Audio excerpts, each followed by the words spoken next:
बिस्मिल्लाहिर्रहमानिर्रहीम। अस्सलाम वालेकुम ह्यूमन राइट्स फैमिली, कैसे हैं आप सब? उम्मीद है सब ठीक ठाक होंगे। आज जो हम नावल रीड कर रहे हैं उसका नाम है ना जुनून रहा ना परी बाय नाज़िया मुगल। मैं सोच भी नहीं सकती थी कि जिस शख्स को पागलों की तरह चाहती हूँ वो शख्स मुझसे नफरत करता है। मेरा वजूद, मेरी सूरत तक देखना गवारा नहीं है, मेरी आवाज़ तक सुनना पसंद नहीं करता। वो बिलक बिलक कर रो रही थी। क्यों? आखिर मेरे साथ ऐसा क्यों हुआ? मुझे मोहब्बत करने की इतनी बड़ी सज़ा मिली। मैंने तो कभी किसी का दिल नहीं दुखाया, तो मेहरान ने मेरे दिल के टुकड़े क्यों किए? रोशनी, बस करो बेटा, क्यों रो रो कर अपनी तबीयत ख़राब करने पर तुली हो? मामा, क्यों किया मेहरान ने मेरे साथ ऐसा? क्यों उसने मुझे मोहब्बत करने की इतनी बड़ी सज़ा दी? क्यों मुझे पल पर मरने के लिए छोड़ दिया? मामा, आपने ही मुझे सिखाया था ना कि हर किसी से मोहब्बत से पेश आना चाहिए, तो फिर उसने मुझे नफ़रत करना आपने मुझे नफ़रत करना क्यों नहीं सिखाया? किसी का दिल तोड़ना क्यों नहीं सिखाया? बोलिए मम्मा, क्यों आपने मुझे सिर्फ़ मोहब्बत का दर्स दिया? बोलिए मम्मा, क्यों? मेहरान, मैं कभी माफ़ नहीं करूँगी, कभी नहीं। वो भागती हुई कमरे से निकल गई थी। सरफराज अहमद के 4 बच्चे, 3 बेटे और 1 बेटी थी। बेटे सईद अहमद, शहरयार अहमद, सलीम अहमद, जबकि सबसे छोटी और लाडली बेटी फरीहा सरफराज अहमद थी। सरफराज अहमद का अपना टेक्सटाइल का बिजनेस था। पैसे की फरावानी थी, इसलिए बच्चों को आला तालीमी इदारों में तालीम दिलवाई। शहरयार अहमद डॉक्टर बन गए, जबकि सईद अहमद और सलीम अहमद ने सरफराज अहमद के बिजनेस में अपना जौहर आजमाना चाहा, जिसमें वो कामयाब भी हुए। सरफराज अहमद ने अपने बड़े बेटे की शादी अपने दोस्त की बेटी नाजनीन से कर दी। छोटे बेटे शहरयार की शादी अपनी बहन की बेटी तहमीना से करना चाहते थे, जबकि शहरयार अपनी यूनिवर्सिटी फेलो सारा को बेहद चाहते थे। उन्होंने बड़े भाई सईद को सारा के बारे में सब कुछ बता दिया और उन्हें बाप को इस रिश्ते पर राज़ी करने के लिए कहा। लेकिन सरफराज साहब किसी तौर पर रजामंद ना हुए और कहा, अगर वो सारा से शादी करना चाहते हैं तो उन्हें ये घर छोड़कर जाना होगा। फ़रद को जब इस बात का पता चला तो उन्होंने खुद शहरयार से बात की और उन्हें अपनी ममता का वास्ता देकर मजबूर कर दिया, और यूँ शहरयार की शादी तहमीना से हो गई। शहरयार ने पहले ही दिन तहमीना को सारा के मुतालिक सब कुछ बता दिया। तहमीना को दुख तो बहुत हुआ, लेकिन वो इसी में खुश थी कि शहरयार ने उनसे कुछ नहीं छुपाया, और वैसे भी वो आदत और इखलाक की बहुत अच्छी थी। शहरयार से छोटे भाई सलीम तहमीना की छोटी बहन समीना को पसंद करते थे।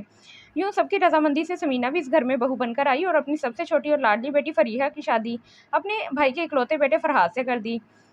वो अपने बच्चों के फ़र्ज़ से सुबकदोश हो चुके थे, इसलिए वो दोनों मियाँ बीवी हज पर जाना चाहते थे, लेकिन खुदा को शायद मंजूर नहीं था कि उनका जहाज़ क्रैश हो गया और वो अपने बच्चों को हमेशा के लिए तनहा छोड़ गए।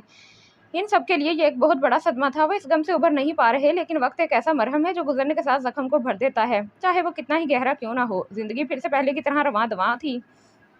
सईद अहमद और नाज़नीन बेगम के 4 बच्चे जावेद, फ़ायज़ा, सनी और फारिया, शहरयार और तहमीना के 3, फारिया, मेहरान और रिमशा, सलीम और समीना के भी 3 बच्चे, फ़िज़ा, अली और हमज़ा हैं। सब भाई आपस में बहुत प्यार और मोहब्बत से रहते थे। ज़िंदगी में इन्हें अब कुछ और नहीं चाहिए था। माँ बाप इनको छोड़कर गए काफ़ी साल बीत गए थे, लेकिन फिर भी इनकी कमी अब भी महसूस होती थी। वो सब बहुत खुशहाल ज़िंदगी गुजार रहे थे कि उनकी ज़िंदगी में एक और बड़ा तूफ़ान आया कि तहमीना और नाज़नीन जो मार्केट गई थी, उनका सड़क क्रॉस करते एक्सीडेंट हो गया। तहमीना मौके पर ही जख्मों की ताब ना लाते हुए ज़िंदगी का साथ छोड़ गई, जबकि नाज़नीन को सिर्फ मामूली सी चोटें आईं। घर में एक कोहराम समझ गया था। फारिया और मेहरान ने रो रो कर बुरा हाल कर लिया था, जबकि रिमशा को तो खबर ही ना थी कि उसने माँ जैसी अजीम हस्ती को खो दिया। मेहरान भी इतना बड़ा तो नहीं था, लेकिन जब माँ उसकी पुकार का जवाब ना दे रही थी, 7-8 साल का बच्चा इतना भी समझदार नहीं होता कि अगर उस माँ को उसकी पुकार का जवाब नहीं दे रही तो क्यों नहीं दे रही। घर वाले तो इस सदमे को बर्दाश्त नहीं कर पा रहे थे। रिश्तेदार भी इस अचानक मौत पर अश्कबार थे। शहरयार और बच्चे उनके जाने के बाद खुद को बहुत एक अकेला महसूस करने लगे थे। शहरयार को तहमीना से कभी कोई शिकायत नहीं हुई। वो एक वफादार बीवी और प्यार करने वाली माँ थी, क्योंकि वो बहुत ही मिलनसार और प्यार करने वाली औरत थी। मेहरान और फारिया को तो शहरयार खुद संभाल लेते, लेकिन रिमशा अभी बहुत छोटी थी और वो इसे संभाल ना सके, तो रिमशा को बड़ी भाभी के हवाले कर दिया।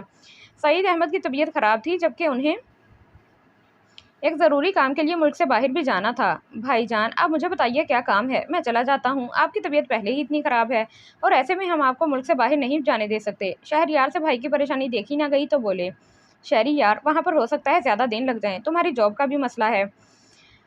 इसकी आप फ़िक्र ना करें, मैं छुट्टी ले लूँगा। अगर ज़्यादा दिन लग भी गए तो कोई बात नहीं। ज़्यादा कोशिश मेरी यही होगी कि मैं जल्द से जल्द काम पूरा करके वापस लौट आऊँ। पर आप किसी भी बात की परेशानी या टेंशन को ज़हन पर सवार मत करिएगा। अब मैं चलूँ? पैकिंग वगैरह भी करनी है, और हॉस्पिटल भी इन्फॉर्म करना है। यूँ अगले ही हफ्ते शहरयार अमेरिका के लिए फ्लाई कर गए। शहरयार को अमेरिका आए तीसरा दिन था, उसका काम खत्म हो चुका था। आज वो मेहरान, फारिया और रमशा के लिए शॉपिंग करने आए थे। शॉपिंग के बाद वो अभी कार पार्किंग तक पहुंचे भी ना थे कि उनकी नज़र अचानक पास से गुजरती सारा पर पड़ी। पहले तो उन्हें गुमान हुआ कि शायद उनका वहम है। फिर कुछ सोचते हुए उन्होंने उसे आवाज़ दे डाली, क्या अगर ये मेरा वहम नहीं है तो क्या आप सारा हैं? शहरयार, आप यहाँ? और वैसे ये आपका वहम नहीं, मैं वाकई सारा हूँ। कैसी हो सारा? मैं बिल्कुल ठीक हूँ, आप सुनाइए, आप कैसे हैं? मैं भी ठीक हूँ, अल्लाह का शुक्र है। आपकी वाइफ और आपके बच्चे और बाकी घर वाले? 3 बच्चे हैं मेरे, 1 बेटा और 2 बेटियाँ, और वाइफ की मेरी 2 साल पहले डेथ हो चुकी है। बाकी सब भी ठीक हैं। खैर मेरी छोड़ो, तुम बताओ यहाँ क्या कर रही हो? मैंने तो सुना था कि तुम्हारी शादी हो चुकी है, लेकिन तुम्हें यहाँ देखकर मुझे हैरत हो रही है। तुमने ठीक सुना था, मेरी शादी हो चुकी है। 2 साल पहले मेरे शौहर ही मुझे यहाँ लाए थे, फिर यहाँ लाकर भूल गए, कहकर वो अफसरदगी से मुस्कुराई। क्या मतलब? मैं कुछ समझा नहीं। मैं ठीक कह रही हूँ शहरी, मैं और हमजा बहुत खुश थे अपनी ज़िंदगी में कि फिर अचानक हमजा की ज़िंदगी में कैथी चली आई और हमजा मुझे भूल गए। हमजा उससे शादी करना चाहता था, मैंने उसे इजाज़त दे दी, लेकिन कैथी को मेरा वजूद बर्दाश्त ना था, इसीलिए हमजा ने उसके कहने पर मुझे तलाक दे दी। अलबत्ता उसने एक एहसान मुझ पर ज़रूर किया कि मेरी बेटी मुझे दे दी, जिसकी वजह से मैं सारी उम्र उसकी शुक्रगुजार रहूँगी। रियली सारा, मुझे बहुत दुख हुआ ये सब सुनकर। मैं तो समझ रहा था कि तुम जहाँ भी हो खुश हो। खुश भी इंसान किस्मत के बल पर होता है, जब किस्मत ही अच्छी ना हो तो खुश कैसे रहा जाए? मम्मा अब चलिए भी, मुझे बहुत भूख लगी है। उतने में एक छोटी सी बच्ची भागती हुई आई और सारा का बाजू पकड़कर बोली, बस बेटा अभी चलते हैं, पहले अंकल को तो हेलो बोलो। हेलो अंकल, वो फौरन बोली, हेलो बेटा, क्या नाम है आपका? शहरयार मोहब्बत से उसके गाल को छूते हुए बोला, मेरा नाम रोशाने हमजा है। अच्छा शहरयार, अब मैं चलती हूँ, काफ़ी देर हो गई है। वो जाने के लिए कदम बढ़ाने लगी। ओके, लेकिन अपना कोई कॉन्टैक्ट नंबर तो देती जाओ। सारा ने जल्दी से अपना नंबर दिया और रोशाने का हाथ थाम पर खुदाफिज कहते आगे बढ़ गई। शहरयार ने 5 साल बाद सारा को देखा था, उसकी हिम्मत ही ना हुई थी उसे कुछ कहने की। आज उसने अपनी माजी की सब बातों को भुलाकर नई जिंदगी शुरू की थी। शहरयार खुश था कि वो जहाँ भी है कम से कम खुश तो होगी, पर उसे अमेरिका में जब मिला तो उसकी बातों और उस पर गुजरी मुसीबतों को जानकर कई साल की सोई इसकी मोहब्बत को जगा दिया था, और उसकी बेटी जो हूबहू सारा का परतू थी, उसे देखकर खुद ब खुद प्यार करने को जी चाहता था। किस कदर खूबसूरत बच्ची है सारा, मैं तुमसे शादी करूंगा और तुम्हारी बेटी को अपनी फारिया और रमशा की तरह प्यार दूंगा। वो तसव्वुर में उससे मुखातिब हुए, लेकिन क्या सारा मेरे बच्चों को कबूल कर लेगी? क्या फारिया, मेहरान और रमशा उसे अपनी माँ की जगह दे पाएंगे? क्या घर वाले मेरे इस फैसले पर राजी होंगे? ऐसे कई सवाल उसके जहन में उठ रहे थे, और जब वो लंदन से वापस आए थे सारा के मुतालिक सोच रहे थे। वो किसी नतीजे पर नहीं पहुंच पा रहे थे कि वो क्या करें और क्या ना करें। आखिर तंग आकर उसने फैसला किया कि वो सारा से शादी करेगा और रोशानी को भी अपना लेगा। अगर खुदा उसकी बिछड़ी मोहब्बत वापस कर रहा था तो वो क्यों उसे अपनाने में देर करे? लेकिन क्या सारा मान जाएगी? वो मान जाएगी, उसके दिल ने कहा। कुछ सोचते हुए शहरयार ने अपना मोबाइल निकाला और सारा का नंबर डायल किया। 2 बेल्स के बाद सारा ने फ़ोन रिसीव कर लिया। हेलो, अस्सलाम वालेकुम सारा। वालेकुम सलाम, मैंने आपको पहचाना नहीं। मैं शहरयार बात कर रहा हूँ। ओह सॉरी शहरी, मैंने पहचाना नहीं। कैसे हैं आप? मैं ठीक हूँ, तुम अपना और रोशाने का सुनाओ। हम दोनों भी बिल्कुल ठीक हैं, आप सुनाओ। मुझे तुमसे बहुत ज़रूरी बात करनी थी, लेकिन अगर तुम माइंड ना करो तो। वो तो आपकी बात पर मुनहसिर है, फिर भी आप कहिए क्या कहना है। वो दरअसल सारा, मैं शादी करना चाहता हूँ तुमसे। मैं जानता हूँ तुम्हें गुस्सा आया होगा, लेकिन सारा पहले मिलना शायद हमारे मुकद्दर में ना था, लेकिन अब अगर खुदा हमें हमारी मोहब्बत वापस लौटा रहा है तो फिर हम क्यों मुंह मोड़ें? और वैसे भी अगर तहमीना जिंदा होती तो मैं तुमसे कभी ना कहता, क्योंकि वो बहुत अच्छी थी, लेकिन अब वो नहीं है और तुम भी बेसहारा हो चुकी हो। क्या और तुम भी बेसहारा हो चुकी हो, और क्या तुम नहीं चाहती कि तुम्हारी बेटी को बाप का प्यार मिले? एक मिनट शहरी, सांस तो ले लो। और वैसे भी अगर मैं आपकी बात मान लूं, कि आपके घर वाले और आपके बच्चे कोई एतराज़ तो नहीं करेंगे? नहीं सारा, मेरे घर वालों को कोई एतराज़ नहीं होगा। जहाँ तक रही बात बच्चों की, तो मुझे यकीन है तुम अपने प्यार से इन तीनों के दिल जीत लोगी। ठीक, तो फिर मैं और रोशानी आपका इंतज़ार करेंगे। तुम्हें ज़्यादा देर इंतज़ार नहीं करना पड़ेगा, मैं बहुत जल्द आऊँगा। भाईजान, मुझे आपसे ज़रूरी बात करनी है। हाँ बोलो शहरयार, क्या बात है? भाईजान, मैं शादी करना चाहता हूँ। ये तुम क्या कह रहे हो शहरयार? जी भाईजान, मैं शादी करना चाहता हूँ, और जिससे मैं शादी करना चाहता हूँ उसे आप अच्छी तरह जानते हैं। कहीं वो तुम्हारी क्लास फेलो सारा तो नहीं, जिसे तुम पसंद करते थे? जी भाई, मैं सारा ही की बात कर रहा हूँ। लेकिन शहरयार, क्या तुम्हारे बच्चे उसे अपनी माँ की जगह दे सकेंगे? भाईजान, आप तो उसे अच्छी तरह से जानते हैं कि वो कितनी अच्छी है। मुझे पूरा यकीन है कि वो इन्हें अपने प्यार से जीत लेगी। और वैसे भी भाईजान, पहले की और अब की बात और है। वो बहुत दुखी और बेआसरा है छोटी सी बच्ची को लिए। वो गैर मुल्क में रह रही है, और भाईजान उसकी बेटी इतनी खूबसूरत है कि कोई भी उसे प्यार किए बगैर नहीं रह सकता। ठीक है शहरी यार, जो तुझे ठीक लगे, लेकिन फिर भी एक बार ज़रूर सोच लेना। भाईजान, मैंने फैसला कर लिया है कि मैं सारा से शादी करूंगा। मुझे पूरा यकीन है कि बच्चे उसे अपनी माँ की जगह ज़रूर देंगे। नहीं पापा, हम अपनी माँ की जगह किसी भी औरत को नहीं देंगे। मेहरान जो पापा को मिलने के लिए आया था, उनकी बात सुनकर फ़ौरन बोला, मेहरान तुम अपने कमरे में जाओ बेटा। सईद ने उसे कहा, नहीं बाबा जान, मैं कहीं नहीं जाऊँगा। आप इतनी जल्दी मामा को भूल गए? पापा, जो अपने बच्चों को और अपनी बीवी को भूल जाए वो बाप नहीं होते। बाप तो वो होते हैं जो अपने बच्चों के लिए अपनी सारी खुशियाँ कुर्बान कर देते हैं। मेहरान गुस्से से बोल रहा था, आज वो अपनी उम्र से बड़ी बातें कर रहा था। मेहरान बेटा, आप बदतमीजी से बात कर रहे हो, जाओ यहाँ से। सईद गुस्से से बोले तो वो पाँव पटकता वहाँ से चला गया। देखा शहरी, मुझे नहीं लगता कि तुम्हारा फैसला ठीक है। आप तो वो बदतमीजी से बोला है, कल को आज तो वो बदतमीजी से बोला है, कल को अगर वो गुस्से में। उन्होंने बात मुकम्मल नहीं की बल्कि खामोश हो गए। मैं समझता हूँ तुम्हें बहुत अकेलापन महसूस होता है, जिस तरह से मेहरान ने रिएक्ट किया है। अगर कल को वो तुमसे बदजन हो गया तो? भाईजान, मैं समझ सकता हूँ, लेकिन आप ये भी तो देखिए कि रिमशा को भी एक माँ की ज़रूरत है। वो तो अभी बहुत छोटी है, उसे माँ का प्यार मिल जाएगा और मेरा दुख दर्द बांटने वाला, मुझे समझने वाला एक हमसफ़र मिल जाएगा।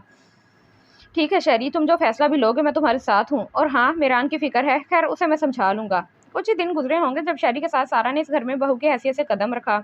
सईद जान गए थे कि उनके भाई ने क्यों फैसला किया है। सारा की गोद में बच्ची देखी जो वाकई बहुत खूबसूरत थी। सईद ने आगे बढ़कर सारा की गोद से रोशाने को ले लिया और प्यार से उसके गाल छुए। तभी उसके गुलाबी होंठ वाह हुए। आप कौन हैं? हम आपके ताया अब्बू हैं और आप हमारी प्यारी सी बेटी। और आइए अब हम आपको आपके बहन भाइयों से मिलाते हैं। वो इसे लेकर अंदर की तरफ बढ़ गए। सारा को शराज से शादी की एक माह से भी जायद हो चुका था। सभी सारा से बेहद खुश थे। उसका इखलाक और सबसे प्यार मोहब्बत से पेश आना उसके अच्छे होने का सबूत था। रिमशा को तो उन्होंने आते ही संभाल लिया था। हालांकि नाजनीन सनी की अम्मी ने कितना कहा कि तुम रोशाने को संभालो, इसे मैं खुद संभाल लूंगी, लेकिन सारा ना मानी और कहा कि मैं इसकी माँ हूँ। भाभी, तो क्या हुआ जो मैं सगी माँ नहीं हूँ? यकीन मानिए भाभी, मैं रिमशा को सगी माँ से भी ज़्यादा प्यार दूंगी। आपको कभी शिकायत का मौका नहीं मिलेगा। मेरे लिए पहले रिमशा और फिर रोशाने हैं। अरे नहीं सारा, ऐसी कोई बात नहीं है। मैं तो तुम्हारे भले के लिए ही कह रही थी। लो ये लो तुम्हारी बेटी, आज से इसकी जिम्मेदारी तुम्हारी, और अगर मेरी ज़रूरत पड़े तो मुझे बुला लेना। इस दिन के बाद से सारा अपनी जिम्मेदारी खूब अच्छे से निभा रही थी। शुरू शुरू में तो फारिया उनसे दूर रही, लेकिन फिर खुद ही उनके प्यार और तवज्जो ने उसका दिल जीत लिया। अलबत्ता रोशाने से वो पहले दिन से ही बहन की तरह बर्ताव करने लगी। घर में सब सारा से बेहद खुश थे। नाजनीन के लिए वो एक अच्छी देवरानी और समीना के लिए बहन से बढ़कर प्यार करने वाली जेठानी, सनी, तैमूर, फायजा, सारिया के लिए दोस्तों जैसी, चच्ची, फारिया और रमशा के लिए प्यार और उनका अच्छा से ख्याल रखने वाली माँ, फिजा, अली, हमजा के लिए माँ जैसा प्यार करने वाली ताई अम्मी, और हर एक की पसंदीदा शख्सियत थी। घर में अगर कोई उसे पसंद नहीं करता था तो वो था मेहरान, जो उसे बिला वजह का अनाथ पाले हुए था। सारा अपने भाई से मिलकर आई थी, जो उस पर गुजरे हालात सुनकर परेशान हो गया था, और साथ ही साथ वो खुश भी थे कि उनकी बहन ने फिर से नए सिरे से ज़िंदगी को शुरू किया था। वो शहरयार के शुक्रगुजार भी थे। सारा, तुमने मुझे बताया क्यों नहीं कि तुम और हमजा अलग अलग हो चुके हो? भाईजान, मैं आपको परेशान नहीं करना चाहती थी। तुम मुझे तो परेशान नहीं करना चाहती थी और खुद वहाँ पराए देश में अकेली परेशान होती रही हो। वो सब जान कर तो मुझे बहुत वो सब जान जानकर तो मुझे बहुत खुशी हुई है। सॉरी भाईजान, रोशाने की कस्टडी तुम्हारे पास है या हमजा के पास? रोशनी को खुद हमजा ने अपनी मर्जी से मेरे हवाले किया है, और अगर वो ना भी रोशी को मेरे हवाले करता तो मैं कानून के सहारे से अपनी बेटी उससे ले सकती थी। ये तुमने बिल्कुल सही किया जो रोशी को अपने पास रखा, पर फिर भी मैं तुमसे बहुत खफा हूँ। क्या तुम्हें अपने भाई पर भरोसा नहीं था सारा? माना कि मैं इतना अमीर नहीं हूँ, लेकिन अपनी बहन के लिए मैं कुछ भी कर सकता हूँ, चाहे उसकी खुशी के लिए मैं अपनी जान तक भी क्यों ना दे दूँ। मुझे इसकी आंखों में आंसू चमक रहे थे। सॉरी भाईजान, आइंदा ऐसा कभी नहीं होगा। मैं अब कभी भी आपसे कोई बात नहीं छुपाऊंगी। वो उसके शाने से लगकर रो दी। मामू जान, मुझे चॉकलेट खानी है। रोशनी की आवाज़ सुनकर वो दोनों उसकी तरफ मुतवज्जा हो गए। मेरे बेटे ने चॉकलेट खानी है? वो उसे गोद में बिठाते हुए बोले, हम अपनी प्यारी सी बेटी को अभी चॉकलेट ला कर देते हैं, और हम अपनी रोशी के लिए आइसक्रीम भी लेकर आएंगे। कौन सी आइसक्रीम खाएगी हमारी बेटी? वनीला, स्ट्रॉबेरी या चॉकलेट? चॉकलेट, स्ट्रॉबेरी और चॉकलेट, दो आइसक्रीम हम अभी लेकर आते हैं। इतना आप हादी भाई से खेलो, ठीक है? वो इसके गालों को प्यार से छूते हुए बाहर की जानिब बढ़ गए। सारा ने मेहरान के करीब होने की बहुत कोशिश की, लेकिन वो उनसे हमेशा बदतमीजी से पेश आता था। उन्हें गुस्सा आने की बजाय दुख होता था। वो उनसे जितना प्यार करती थी, मेहरान उससे उतनी ही नफरत करता था। बाज़ औक़ात तो वो हद से गुजर जाता, लेकिन सारा ने कभी शहरयार से शिकायत ना की। वो नहीं चाहती थी कि बाप बेटे पर हाथ उठाए और बेटा बाप से बदसन हो जाए। मेहरान का ये रवैया सिर्फ इन्हीं के साथ नहीं, बल्कि वो रोशाने को भी नहीं छोड़ता था। उसे डराता, धमकाता, और कई मरतबा तो वो उस पर हाथ उठाने से भी गुरेज नहीं करता था। मेहरान जितना उसे डांटता, वो उतना ही उसके साथ खेलने के लिए मचलती। अगर वो उसे ना खिलाता तो वो रोते हुए सारा से उसकी शिकायत करती और उसे बहलाकर या फिर चॉकलेट देकर उसे चुप करवाना पड़ता। मेहरान भाई, रोशाने भी हमारे साथ खेलेगी ना? सारिया और रमशा मेहरान के दाएं बाएं खड़ी होकर बोली। नहीं, अगर तुम दोनों को इसके साथ खेलना है तो मैं नहीं खेलूंगा। मेहरान, मैं नहीं खेलूंगी, आप लोग खेलो। मेहरान उससे 5 साल बड़ा था, लेकिन वो फिर भी मेहरान को उसके नाम से पुकारती थी। तुमसे किसी ने पूछा है? जाओ तुम यहाँ से। मेहरान मैं खेल थोड़ी रही हूँ, पर मैं देख तो सकती हूँ ना। मैंने तुमसे कहा ना, जाओ यहाँ से। मेरान उसके पास आकर गुस्से से बोला, नहीं मैं नहीं जाऊँगी। रुशाना जिद में आकर बोली। मेरान से उसका यूं इनकार करना बर्दाश्त न हुआ और जोर से रुशाना के मुंह पर थप्पड़ दे मारा। फारिया जो दूर खड़ी इनको झगड़ते देख रही थी, मेरान के थप्पड़ मारने पर नजदीक आकर गुस्से से बोली, मेरान ये क्या बदतमीजी है। तुम पहले भी कई बार रोशानी पर हाथ उठा चुके हो, लेकिन मैंने कभी तुम्हारे पापा को नहीं बताया, पर मैं अब पापा को जरूर बताऊंगी। फारिया से डांटकर वहां से चली गई, जबकि रोशाना अब भी वहीं खड़ी थी, आंखों से आंसू बह रहे थे। अब यहाँ खड़ी क्या कर रही हो, जाओ यहाँ से। वो इसके बाजू पकड़कर उसे अंदर की तरफ धकेलते हुए बोला। साल होने को आया था, पर मेरान आज भी उनसे इतना ही दूर था। एक दिन तो हद हो गई। रोशानी सीढ़ियों पर खड़ी चॉकलेट और गुड़िया में बुरी तरह से मगन थी। मेरान जो अभी अभी कमरे से निकला था, सीढ़ियों से खड़ी रोशानी को देखकर न जाने उसे क्या सूझी कि खुद भी उसके पास आकर खड़ा हुआ। फारिया जो छत पर कपड़े सुखा रही थी, उसे किसी अनजाने खतरे की बू आ रही थी मेरान को रोशानी के पास खड़ा देखकर। तभी फारिया ने उन्हें झगड़ते देखा। मेरान उसे कुछ छीनने की कोशिश कर रहा था। इससे पहले कि वो उन तक पहुंच पाती, अचानक मेरान ने रोशाने को धक्का दे दिया। रोशाने, फारिया ने जोरदार आवाज में रोशाने को पुकारा। रोशाने के चिल्लाने पर सब बाहर आए। सामने का मंजर देखकर सब सीढ़ियों की तरफ दौड़े, जहां फारिया रोशाने का सर गोद में रखे अपने दुपट्टे से उसके चेहरे से खून साफ कर रही थी और साथ साथ रो रही थी। ये सब कैसे हुआ फारिया? तो तुम्हारे साथ छत पर गई थी ना? जी मम्मा, ये मेरे साथ ही थी। मैंने इसे चॉकलेट दी और चारपाई पर बिठा दिया था। थोड़ी देर बाद रोशानी ने सीढ़ियों पर जाकर खड़ी हो गई। तभी वहां मेरान चला आया। वो इससे कुछ लेना चाह रहा था, जो रोशाना ने नहीं दिया। इससे पहले कि मैंने रोकती, मेरान ने इसे धक्का दे दिया। अब ये सब बातें बाद में कर लेना, पहले इसे हॉस्पिटल ले जाओ। खून नहीं रुक रहा। शहरयार इस वक्त ड्यूटी पर हैं। सईद अहमद बोले तो सलीम ने फौरन उसे गोद में उठाया और गाड़ी की तरफ बढ़ गए। 4 घंटे होने को आए थे, लेकिन रोशानी अभी तक होश में नहीं आई थी। सर पर बहुत चोट गहरी आई थी। आखिर ये सब हुआ कैसे? शहरयार ने सारा से पूछा। सीढ़ियों से पाँव फिसल गया था। सारा ने झूठ बोला। तुमने इसे छत पर जाने ही क्यों दिया? सारा ने कोई जवाब न दिया। वो मुसलसल रो रही थी। पूरा एक दिन रोशानी को होश नहीं आया था। शहरयार खुद भी परेशान थे। तभी नर्स ने आकर उन्हें बताया कि रोशानी को होश आ गया है। तो शहरयार ने खुदा का शुक्र अदा किया और घर फोन किया, जहां भाभी और बच्चे परेशान थे। रोशानी के होश में आने के 2 घंटे बाद वो उसे घर ले आए। कल रात से वो हॉस्पिटल में थे। रोशानी को देखकर भाभी ने फौरन उस पर से कई नोट वारे और सलीम को दिए कि किसी गरीब को दे देना। रोशानी का सदका उतारा गया। रोशानी का रंग पीला जर्द हो रहा था।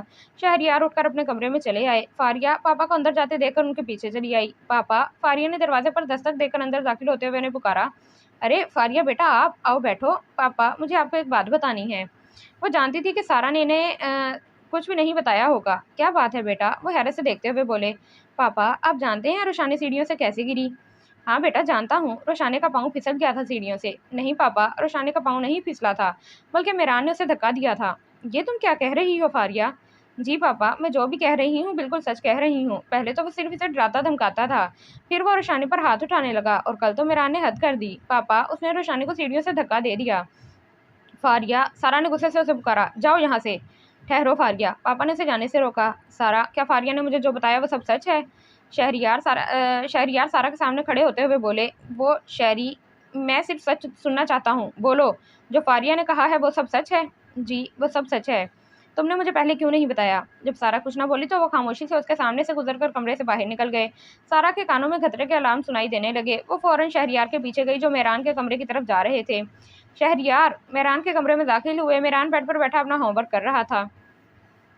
मेहरान, क्या रोशानी को तुमने गिराया था? पापा, मैंने जो पूछा है उसका जवाब दो। जी, मैंने उसे गिराया था। क्यों गिराया तुमने उसे? वो गुस्से से उसके पास जाकर बोले। वो मेरे साथ लड़ती है, उसने मेरी बात नहीं मानी, इसलिए मैंने उसे धक्का देकर गिरा दिया। शहरियार को उसकी ढिठाई पर गुस्सा आया। इससे पहले कि वो इस पर हाथ उठाते, सारा दरमियान में आ गई। सारा, तुम सामने से हट जाओ, ये हद से ज्यादा बदतमीज हो गया है। शहरी, वो बच्चा है, बड़ा होगा तो ठीक हो जाएगा। अब चलिए, मैं खुद मेहरान को समझाऊंगी। सारा ने बमुश्किल शहरियार को मेहरान के कमरे से बाहर भेजा। सारा, मैं सोच रहा हूँ कि हम यहाँ से चले जाएं। अगर हम यहाँ रहे तो मुझे डर है कि मेहरान की ये नापसंदीदगी कहीं नफरत में ना बदल जाए, और मैं नहीं चाहता कि हमारा बेटा हमसे दूर चला जाए। लेकिन शहरी, हम जाएंगे कहाँ? और इस बात की क्या गारंटी है कि हमारे यहाँ से चले जाने के बाद वो आपके या मेरे करीब आ जाएगा? सारा, मैंने तुम्हें बताया था ना कि हॉस्पिटल की तरफ से मुझे कनाडा जाने का मौका मिल रहा है, तो हम वहाँ चले जाएंगे। और सारा, मेहरान ने आज रोशाने को सिर्फ सीढ़ियों से धक्का दिया है, जिससे रोशाने की जान पर बन आई थी। अगर कल को मेहरान ने रोशाने को खुदा न खास्ता कोई बड़ा नुकसान पहुंचा दिया तो नहीं। सारा, मैंने सोच लिया है। सोच लिया? क्या सोच लिया है? फैसला कर लिया है। तुम तैयारी कर लो। मैं पहले इनकार कर चुका था, लेकिन मैं अभी फ़ोन करके अपने जाने के लिए कह देता हूँ। लेकिन शहरी, इतनी जल्दी क्या है? अब भी जल्दी है सारा? अगर ये जल्दी है तो तब भी तुम 1 हफ्ते के अंदर अंदर सारी पैकिंग कर लो। शहरियार सारा को हुक्म सुनाकर फ़ोन उठाकर बालकनी में चले गए थे।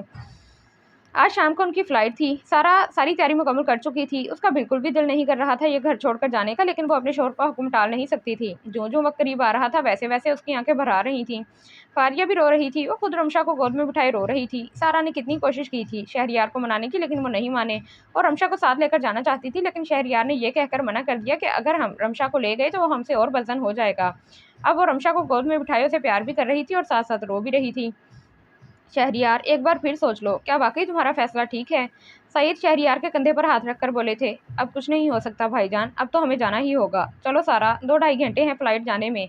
एयरपोर्ट के लिए निकलना है, मैं गाड़ी निकालता हूँ। भाईजान, मैं अपनी रमशा को आपके हवाले करके जा रही हूँ। मेरी दोनों बेटियों का ख़्याल रखिएगा और हो सके तो मिरान के दिल में मेरे लिए जो भी गलतफ़हमी है उसे दूर करने की कोशिश कीजिएगा। सारा रमशा को नाज़नीन के हवाले करते हुए बोली। फारिया जो समीना के पास खड़ी रो रही थी, सारा ने आगे बढ़कर उसे गले लगाया तो वो और जोर शोर से रोने लगी। बेटा रोते नहीं हैं, मैं रोजाना फ़ोन किया करूंगी, ठीक है? वो इसके बालों को सहलाकर बोली और खुद पर जब्त करते हुए बाहर निकल गई। मेहरान जब स्कूल से आया तो उसे पता चला कि पापा वाकई उसे छोड़कर चले गए हैं, तो वो बहुत रोया, चीखा चिल्लाया। सारा और रोशाने को बुरा भला कहा। आपने क्यों जाने दिया पापा को? बोलिए ना बाबा जान। मेहरान सईद को बाबा जान और नाजरीन को माँ कहता था। क्यों नहीं रोका आपने उन्हें? मैं जानता हूँ पापा क्यों छोड़कर गए हैं मुझे। मैं कभी माफ़ नहीं करूंगा रोशाने को। उसकी वजह से मेरे पापा मुझे छोड़कर इतनी दूर गए हैं। नफरत करता हूँ मैं उससे, शदीद नफरत। कभी माफ़ नहीं करूंगा मैं उसे।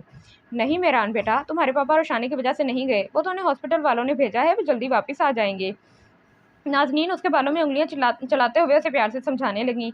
नहीं, आप झूठ बोलती हैं, मैं अच्छी तरह से जानता हूँ वो रोशाना की वजह से गए हैं। उस दिन पापा को शिकायत भी उसी ने की थी। मेरे पापा ने कितना डांटा मुझे उस दिन हाथ तक उठाया था पापा ने मुझ पर। नाज़नीन ने हर तरह से उसे समझा लिया था, लेकिन वो शहरयार के यहाँ से चले जाने का जिम्मेदार रोशाने को ही ठहरा रहा था। शहरयार के जाने के बाद वो बहुत रोया था। उस दिन के बाद मीरा ने कभी दोबारा उनका जिक्र नहीं किया और उनका जब भी फ़ोन आया उस दिन के बाद मेहरान ने कभी दोबारा उनका जिक्र नहीं किया। उनका जब भी फ़ोन आया, फारिया और रिमशान से बात करती थीं, उनसे फरमाइश करती थीं, लेकिन मेहरान ने ना कभी उनसे कोई बात की और ना ही कभी कोई फरमाइश की। वक्त जैसे भागने लगा था, दिन हफ्तों, महीनों और सालों में बदल गए थे। वो पहले तो अपनी पढ़ाई में मसरूफ़ रहता था और अब वो अपना सारा ध्यान बिजनेस में रखता था, जबकि फारिया BA के बाद घरदारी सीख रही थी और रमशा मैट्रिक की तालबा थी। सईद का बड़ा बेटा जावेद उनका बिजनेस में हाथ बटा रहा था। फ़ायज़ा भी गर्दारी सीख रही थी। सलमान उर्फ सनी अनकरीब डॉक्टर बनने वाला था, जबकि सारिया फर्स्ट ईयर में, अली 9th में, फ़िज़ा 8th में और हमज़ा 5th क्लास में पढ़ता था। सारा को कनाडा आए 15 साल हो चुके थे। ये 15 साल उन्होंने कैसे गुजारे थे ये वो ही जानती थी। हर लम्हा हर पल इन्हें वो घर बहुत याद आता था। फारिया, रमशा और मेहरान की इन्हें बहुत याद आती थी। सनी और सारिया की मासूम शरारतें, फ़ायज़ा और जावेद की हल्की फुल्की नोक झोंक, फ़िज़ा अली और हमज़ा की छोटी छोटी ज़िदें। जब भाभी फ़ोन पर बताती थी तो उसकी आंखों में आंसू छलक जाते थे। सारा ने रोशनी की परवरिश बहुत संभल कर की थी। उसे मोहब्बत का दर्ज दिया था। नफरत क्या चीज़ है, इस लफ्ज़ से वो भी नाआशना थी। और हर साल सबके लिए कुछ ना कुछ पाकिस्तान भिजवाती रहती थी। फारिया और रमशा की फरमाइश पर उनके लिए अगर वो कुछ भिजवाती तो साथ मेहरान के लिए भी बहुत सी चीज़ें भिजवाती। ये सोचे समझे बगैर कि वो इन चीज़ों का इस्तेमाल करना तो दूर, देखना भी गवारा नहीं करता होगा। शहरयार अक्सर सोचते थे कि ऐसी भी कोई सौतेली माँ हो सकती है जो अपनी औलाद से बढ़कर किसी दूसरे बच्चे को चाहे। सारा उन्हें अक्सर पाकिस्तान वापस जाने को कहती और अब तो रोशी भी बड़ी हो गई थी, इसीलिए यहाँ का माहौल अच्छा नहीं था। शहरयार पहले तो टालते रहे, लेकिन अब उन्होंने भी संजीदगी से सोचना शुरू कर दिया था। रोशाने मास्टर्स कर रही थी। रोशाने जब से बड़ी हुई थी उसे ज़रा भी देर हो जाती थी सारा परेशान हो जाती थी। पल पल वो खौफ में गुजारती थी, इसलिए आज फिर सारा ने जिद पकड़ ली थी कि पाकिस्तान वापस चलें। वो काफ़ी देर से रो रही थी, आज वो इनकी जिद के सामने हार गए थे। ठीक है सारा, हम पाकिस्तान वापस चलेंगे, लेकिन 1 डेढ़ माह तो लग ही जाएगा ना यार, अब तो मुस्कुरा दो। शहरी, हम घर फ़ोन करके सबको बता देते हैं कि हम अपने घर अपने वतन वापस आ रहे हैं। नहीं सारा, अभी तो 1 डेढ़ माह लग जाएगा, फिर अभी से बताकर क्या करोगी? तुम ये बताओ रोशी किधर है, नज़र नहीं आ रही? आपकी बेटी यहाँ है पापा, रोशनी अपने कमरे से आते हुए बोली। रोशी बेटा, आपके पास तो अपने पापा के लिए टाइम भी नहीं है। आज पूरे 1 हफ्ते बाद हमारी मुलाकात हो रही है। पापा जानी, मेरे पास बहुत टाइम है, लेकिन क्या किया जाए, हमारे पापा आते ही इतना लेट हैं जब हम सो चुके होते हैं। ये बताइए आज आप इतनी जल्दी कैसे घर आ गए? रोशाने बेटा, हम पाकिस्तान वापस जा रहे हैं, सारा ने रोशी को बताया। रियली मामा, कब जा रहे हैं? बहुत जल्द हम वापस जा रहे हैं। पर मामा, मेरी स्टडी का क्या होगा? बेटा, पढ़ाई पाकिस्तान में भी हो सकती है ना? वो तो है, क्या आपने पाकिस्तान इन्फॉर्म किया? नहीं, अभी नहीं। रोशी, आप भी किसी को कुछ नहीं बताएंगी बेटा, पहले मैं सारे इंतजाम कर लूँ और अपना ट्रांसफ़र वापस पाकिस्तान करवा लूँ, फिर हम मिलकर सबको इतला करेंगे, ठीक है? ओके पापा।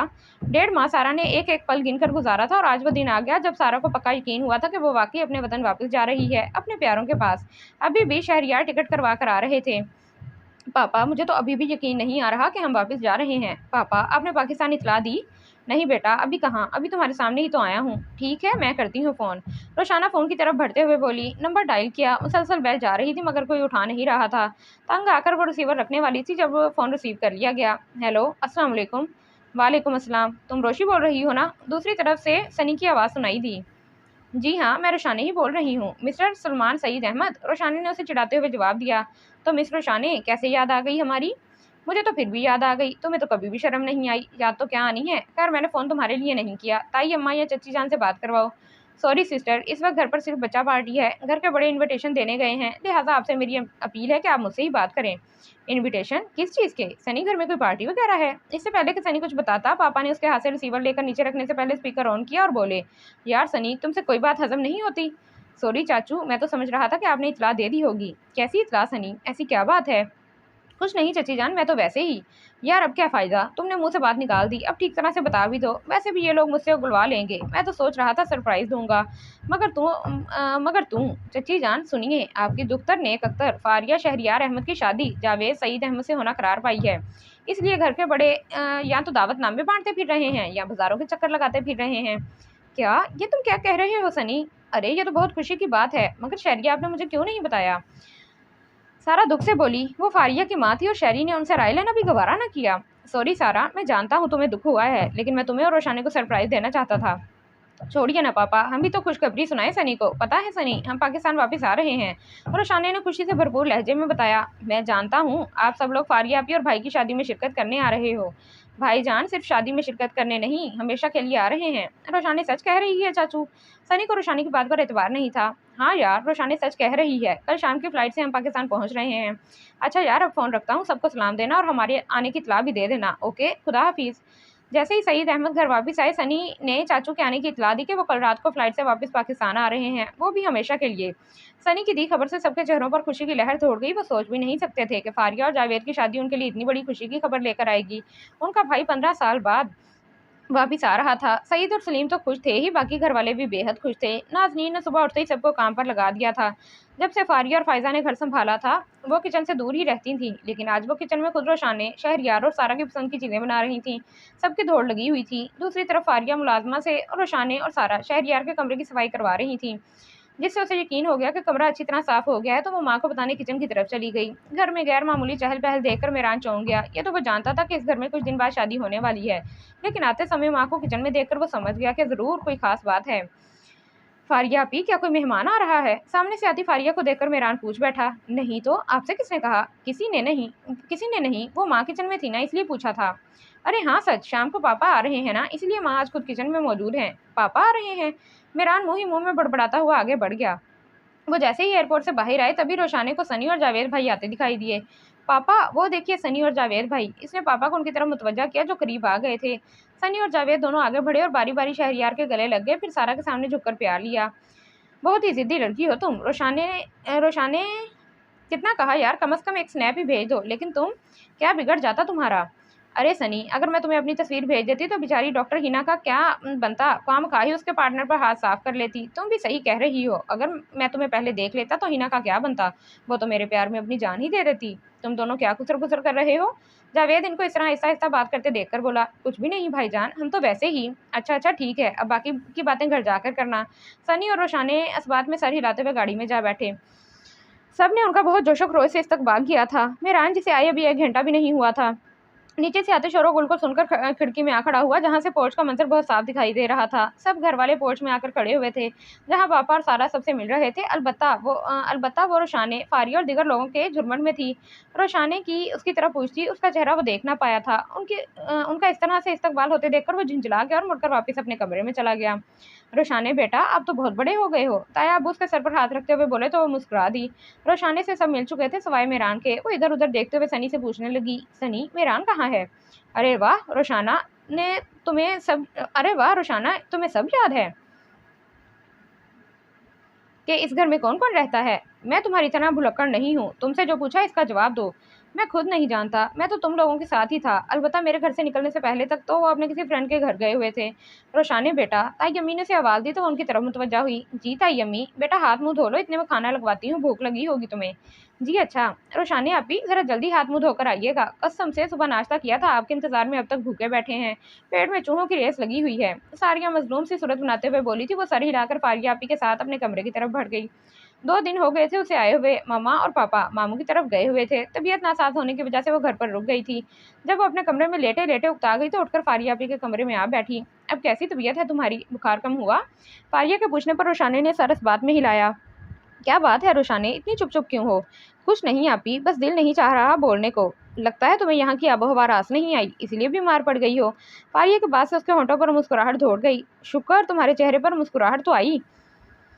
वैसे रोशाने तुम्हें याद है जब तुम्हें ये चोट लगी थी? फारिया उसकी पेशानी पर जख्म का निशान देखकर बोली। जी मुझे बहुत अच्छी तरह से याद है, इस जख्म को मैं कैसे भूल सकती हूँ?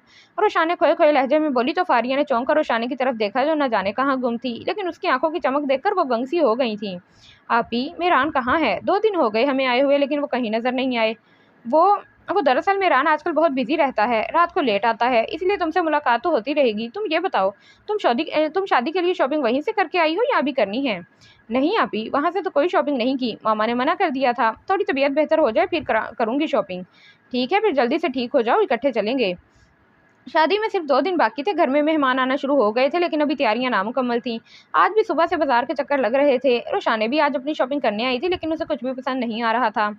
यार रोशाने, आखिर तुम्हें कुछ पसंद आएगा भी या नहीं? फायजा उकताकर बोली। जब मुझे कुछ पसंद नहीं आ रहा तो क्या करूं? वो मुंह बसोर कर बोली। रोशाने, अभी अब बारात वाले दिन या फिर वलीमे वाले दिन के लिए ब्लैक कलर की साड़ी साड़ी ले लें, आप पर बहुत सूट करेगी। अरे हाँ रोशाने, रिमशा सही कह रही है, साड़ी तुम पर बहुत सूट करेगी। सबके फोर्स करने पर उसने हल्के काम की ब्लैक कलर की शेफोन की साड़ी खरीद ली। बारात के लिए रेड एंड ग्रीन कॉम्बिनेशन का रेडीमेड सूट खरीदा। मेहंदी के लिए उन लोगों ने पहले से ही एक जैसे कपड़े बनवा रखे थे। मैचिंग जूते, ज्वेलरी और चूड़ियां खरीदने के बाद उसने जल्दी जल्दी का शोर मचा दिया। क्या रोशाने, पहले तो तुम खुद इतनी देर लगा रही थी, मुश्किल ड्रेस खरीदे हैं, अब अपना सब कुछ खरीदने के बाद जल्दी का शोर मचा दिया है। मैं भी क्या करूं फायजा बाजी, इतना घूमने फिरने के बाद मुझे भूख लग गई है। भूख तो हमें भी लगी है, ये बस रिमशा के जूते मैच हो जाएं फिर चलते हैं। तहमीना चाची के कहने पर वो भी उनके साथ रिमशा के लिए मैचिंग जूते तलाश करने लगी। खुदा खुदा करके उनकी शॉपिंग खत्म हुई तो मॉल के साथ बने रेस्टोरेंट में चले आए। अच्छी तरह से पेट पूजा करने के बाद सनी को फ़ोन किया, जो फ़ोन रिसीव करते ही बोलना शुरू हो गया। वो सब जल्दी से पार्किंग की तरफ बढ़े, जहाँ सनी खड़ा उनका इंतज़ार कर रहा था। सॉरी सनी, मेरी वजह से देर हो गई, वो मुझे ही कुछ पसंद नहीं आ रहा था, तो मैं ख्वामखा इंतज़ार करना पड़ा। रोशाने ने सनी को मौका दिए बगैर सफाइयाँ देनी शुरू कर दी, तो वो खामोशी से फ्रंट सीट का दरवाज़ा खोलता खुद ड्राइविंग सीट पर जा बैठा। जावेद और फारिया चूंकि एक ही घर में रहते थे, इसलिए मेहंदी का फंक्शन इकट्ठा ही हुआ था।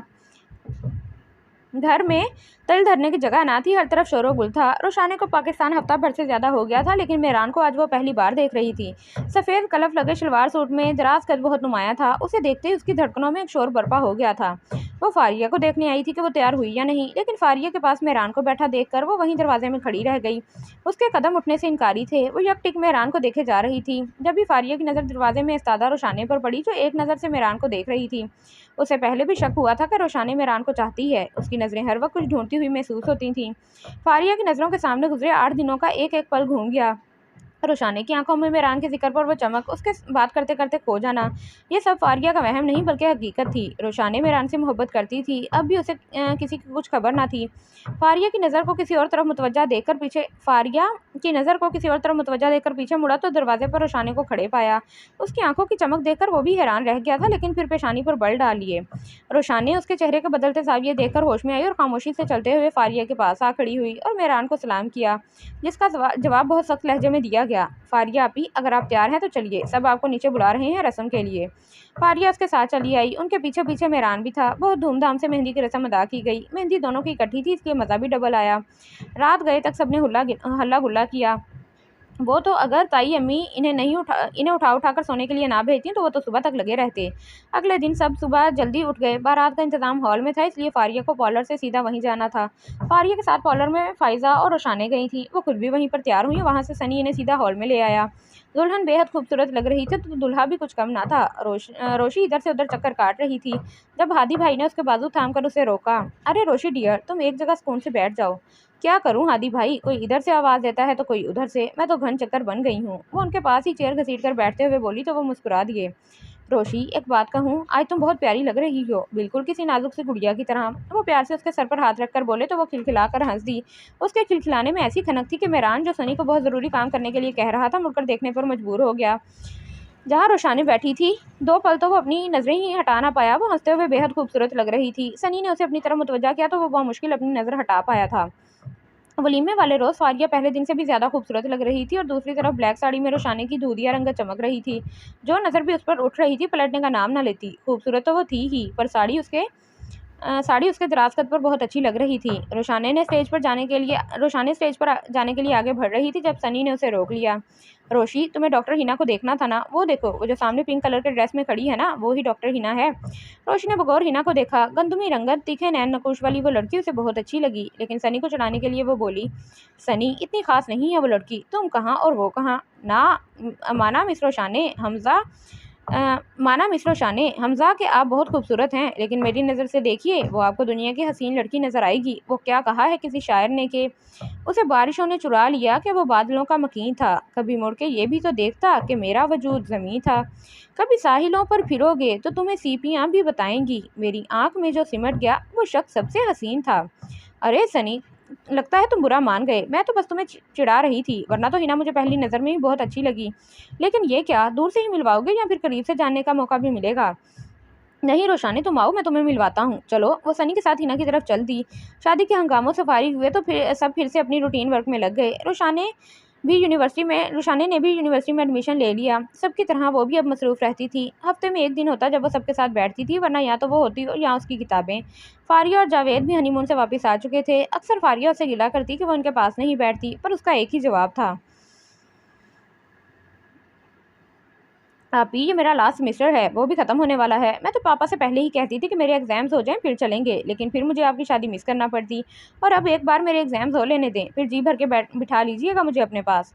फारिया उसका जवाब सुनकर खामोश हो जाती। 6 माह हो गए थे उन्हें आए। रोशानी के इम्तिहान शुरू हुए तो वो अपने खाने पीने को भी भुला बैठी। जैसे ही उसके इम्तिहान ख़त्म हुए, रोशानी के साथ साथ सबने सुख का सांस लिया। रोशानी ने पहले तो जी भर के नींद पूरी की, अब वो सबके साथ हंसती बोलती और मस्ती करती थी। शाम की चाय सब लॉन में बैठकर पीते थे। आज मामूल के खिलाफ मेहरान भी इन सबके दरमियान बैठा था। सनी कब से उसके कान खा रहा था।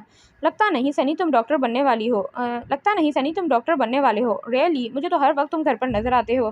कोई दिन ऐसा है जब तुम घर पर नहीं होते। क्या करूं डियर, अब मेरी ड्यूटी होती ही नाइट है, तो दिन में मैं तुम्हें घर पर ही नजर आऊंगा ना।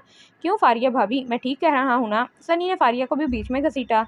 लगता नहीं है फारिया आपी, ये वाकई डॉक्टर है। पिछले आधे घंटे से ये मुझे ऊट पटांग से शेर पर शेर सुना रहा है। तो ठीक है ना सुनो, आखिर को तुम्हारी आपी का इकलौता देवर हूँ, सुनना तो पड़ेगा। और वैसे डियर, तुम्हें तो खुश होना चाहिए कि तुम्हारा कज़न डॉक्टर होने के साथ साथ एक अच्छा शायर भी है। और अगर तुम्हें मेरे शेर पसंद नहीं आए तो तुम ही सुना दो आला पाई की शायरी। रोशानी की नज़र सनी के साथ बैठे मेरान पर पड़ी और जावेद भाई की बात पर मुस्कुरा रहा था। रोशानी की नज़रों से नज़रें टकराईं तो मेरान ने फ़ौरन नज़रें फेर लीं। रोशानी को आज भी उसकी आंखों में सर सा तासुर नजर आया।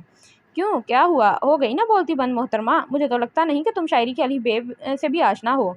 जी नहीं, मैं अदब में बहुत दिलचस्पी रखती हूँ। तो फिर सुना क्यों नहीं रही, या मुझसे डर रही हो कि कहीं इंसल्ट ना हो जाए? आखिर को मैं अच्छा शायर हूँ। इतनी आज़ादी ना दे, हद से गुजर जाऊँ ना मैं। इतनी आज़ादी ना दे, हद से गुजर जाऊँ ना मैं। उड़ते उड़ते इन फिज़ाओं में ही मर जाऊँ ना मैं। एक नज़र नफ़रत से मुझे देखने वाले कहीं एक नज़र नफ़रत से मुझे देखने वाले कहीं, आँख के रस्ते तेरे दिल में उतर जाऊँ ना मैं। रोशानी की नज़रें मेहरान के चेहरे पर थीं। वो जानबूझकर बुलंद आवाज़ में बोली थी। वो जानती थी कि मेहरान उसे सुन रहा है और उसका अंदाज़ा दुरुस्त था। मेहरान वाकई उसे सुनने के लिए वहाँ बैठा था और जैसे ही उसने शेर पूरा किया, मेहरान ने लहू रंग आंखों से उसे घूरा और वहाँ से उठकर चला गया। फारिया ने यह सारा मंजर देखा था। फारिया ने सोच लिया था कि वो रोशानी से पूछ कर रहेगी। फारिया सुबह से ही मौका तलाश कर रही थी। रोशी से बात करने का हर वक्त उसके पास कोई ना कोई बैठा मिलता था। अब भी सनी उसके पास बैठा था, जिसे उसने माँ की दवाइयाँ लाने के लिए बामुश्किल उठाकर भेजा था।